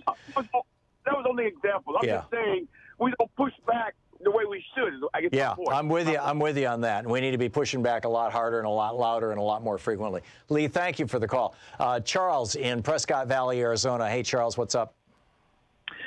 I'd like to agree with you, Tom, about impeaching. I believe you want to impeach now, and I disagree with Nancy Pelosi. Yeah, and Jerry Nadler has his subpoena right now. And when I get off the air, I'm going to call at 202-224-3121. I'm going to call the House of Representatives, ask for Jerry Nadler's office, and say, you've got a subpoena for the Mueller report. Please execute that subpoena. He has not served that subpoena on William Barr, and he needs to. Well, now, pertinent to what you just said, I think Barr and Trump have effectively blocked further action before the next election. Basically, they've kneecapped the Congress, or should I say Bundestag, as an equal branch of government. We got to do something now. There's nothing to lose. If he has another 2 years of being unleashed on the public. Try another 6 years. I mean, another 5.5 years. Because that's what we're looking at. And yeah, I mean, with Nixon, for example, it was about a year before the election of '72 that the Watergate burglary happened and got revealed to the public. But it wasn't. But he still got reelected, right? And it's just, I think that we need to be having this stuff out in the open, and I think an impeachment hearing is the thing that will put it out in the open. I'm with you, Charles. Thank you for the call. Tom in Martinsburg, West Virginia. Hey, Tom, what's up? Yeah, you were talking about white nationalism, right? And Stephen Miller, and I don't understand how Stephen Miller can ally himself with these people. He has been allying himself with them since he was in high school, apparently in rebellion against his progressive parents. Wow. I mean, he's cutting his own throat. I have to admit, he does have that arrogant, unpleasant look that Reinhard Heydrich had. All right? Mm-hmm. But in the end, I think he's just cutting his own throat. Reinhard Heydrich, you're talking about the Nazi? The guy, yes. The German Nazi? Yes. Yeah. Yeah. He wasn't he the head of the Hitler Youth? No, he was, I think he was in Czechoslovakia. He was assassinated, but he was the one who, part of the guys who orchestrated the final solution in the Wannsee Conference. Yeah. And if you Google his picture, you'll see what I mean. Okay. Tom, thank you. Thank you for the call. Well, I'll leave it at that. Beth in Valparaiso, Indiana. Hey, Beth, what's up? Hello, Tom. Greetings from the Vale of Paradise. I would like to say we've got to impeach now, and here's why it's not going to backfire like the Clinton thing did. Clinton was why was Clinton impeached? Because he lied to Congress about an extramarital affair. Guess what? Over half of all married Americans have probably had an extramarital affair. So as many comedians, Chris Rock for one, stated, everyone can relate to that, and they thought it was a lot of much ado about nothing. Yeah. This is real criminal behavior. And number two reason is because we sat and watched the Obama administration totally wipe their hands clean of the lawyers who Sue and Addington that advocated for torture. They didn't prosecute Cheney. They didn't prosecute Rumsfeld. The American people are sick of Democrats not giving them justice. That's why they don't vote for them. Yeah. Because they're sick of them mealy-mouthed. We have to fight back on every We have to call Barr the cover-up king. That's a lot catchier than cover-up general. Cover-up king, say it a million times. And we need to, why can't we have bots that put out positive messages for this next election? Yeah. You know what I mean? We can message things too. We can do this too, but we have to be firm and we have to say what's right. That's all people are expecting. Yeah. Have a good day, Tom. Thank you very much, Beth, and spot on. Jerry in Yucca, Arizona. Jerry, you've only got about 30 seconds. What's up? Not even that.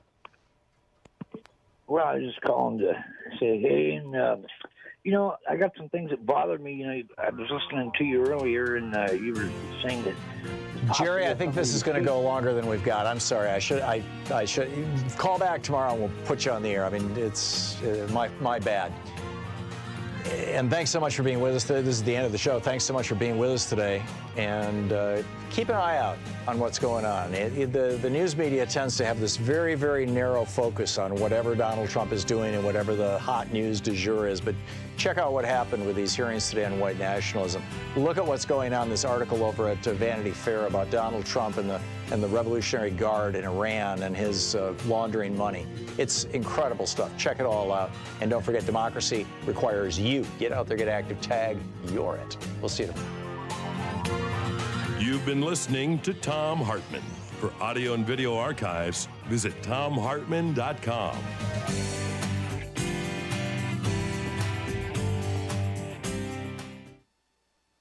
From UN headquarters, I'm Luke Fark.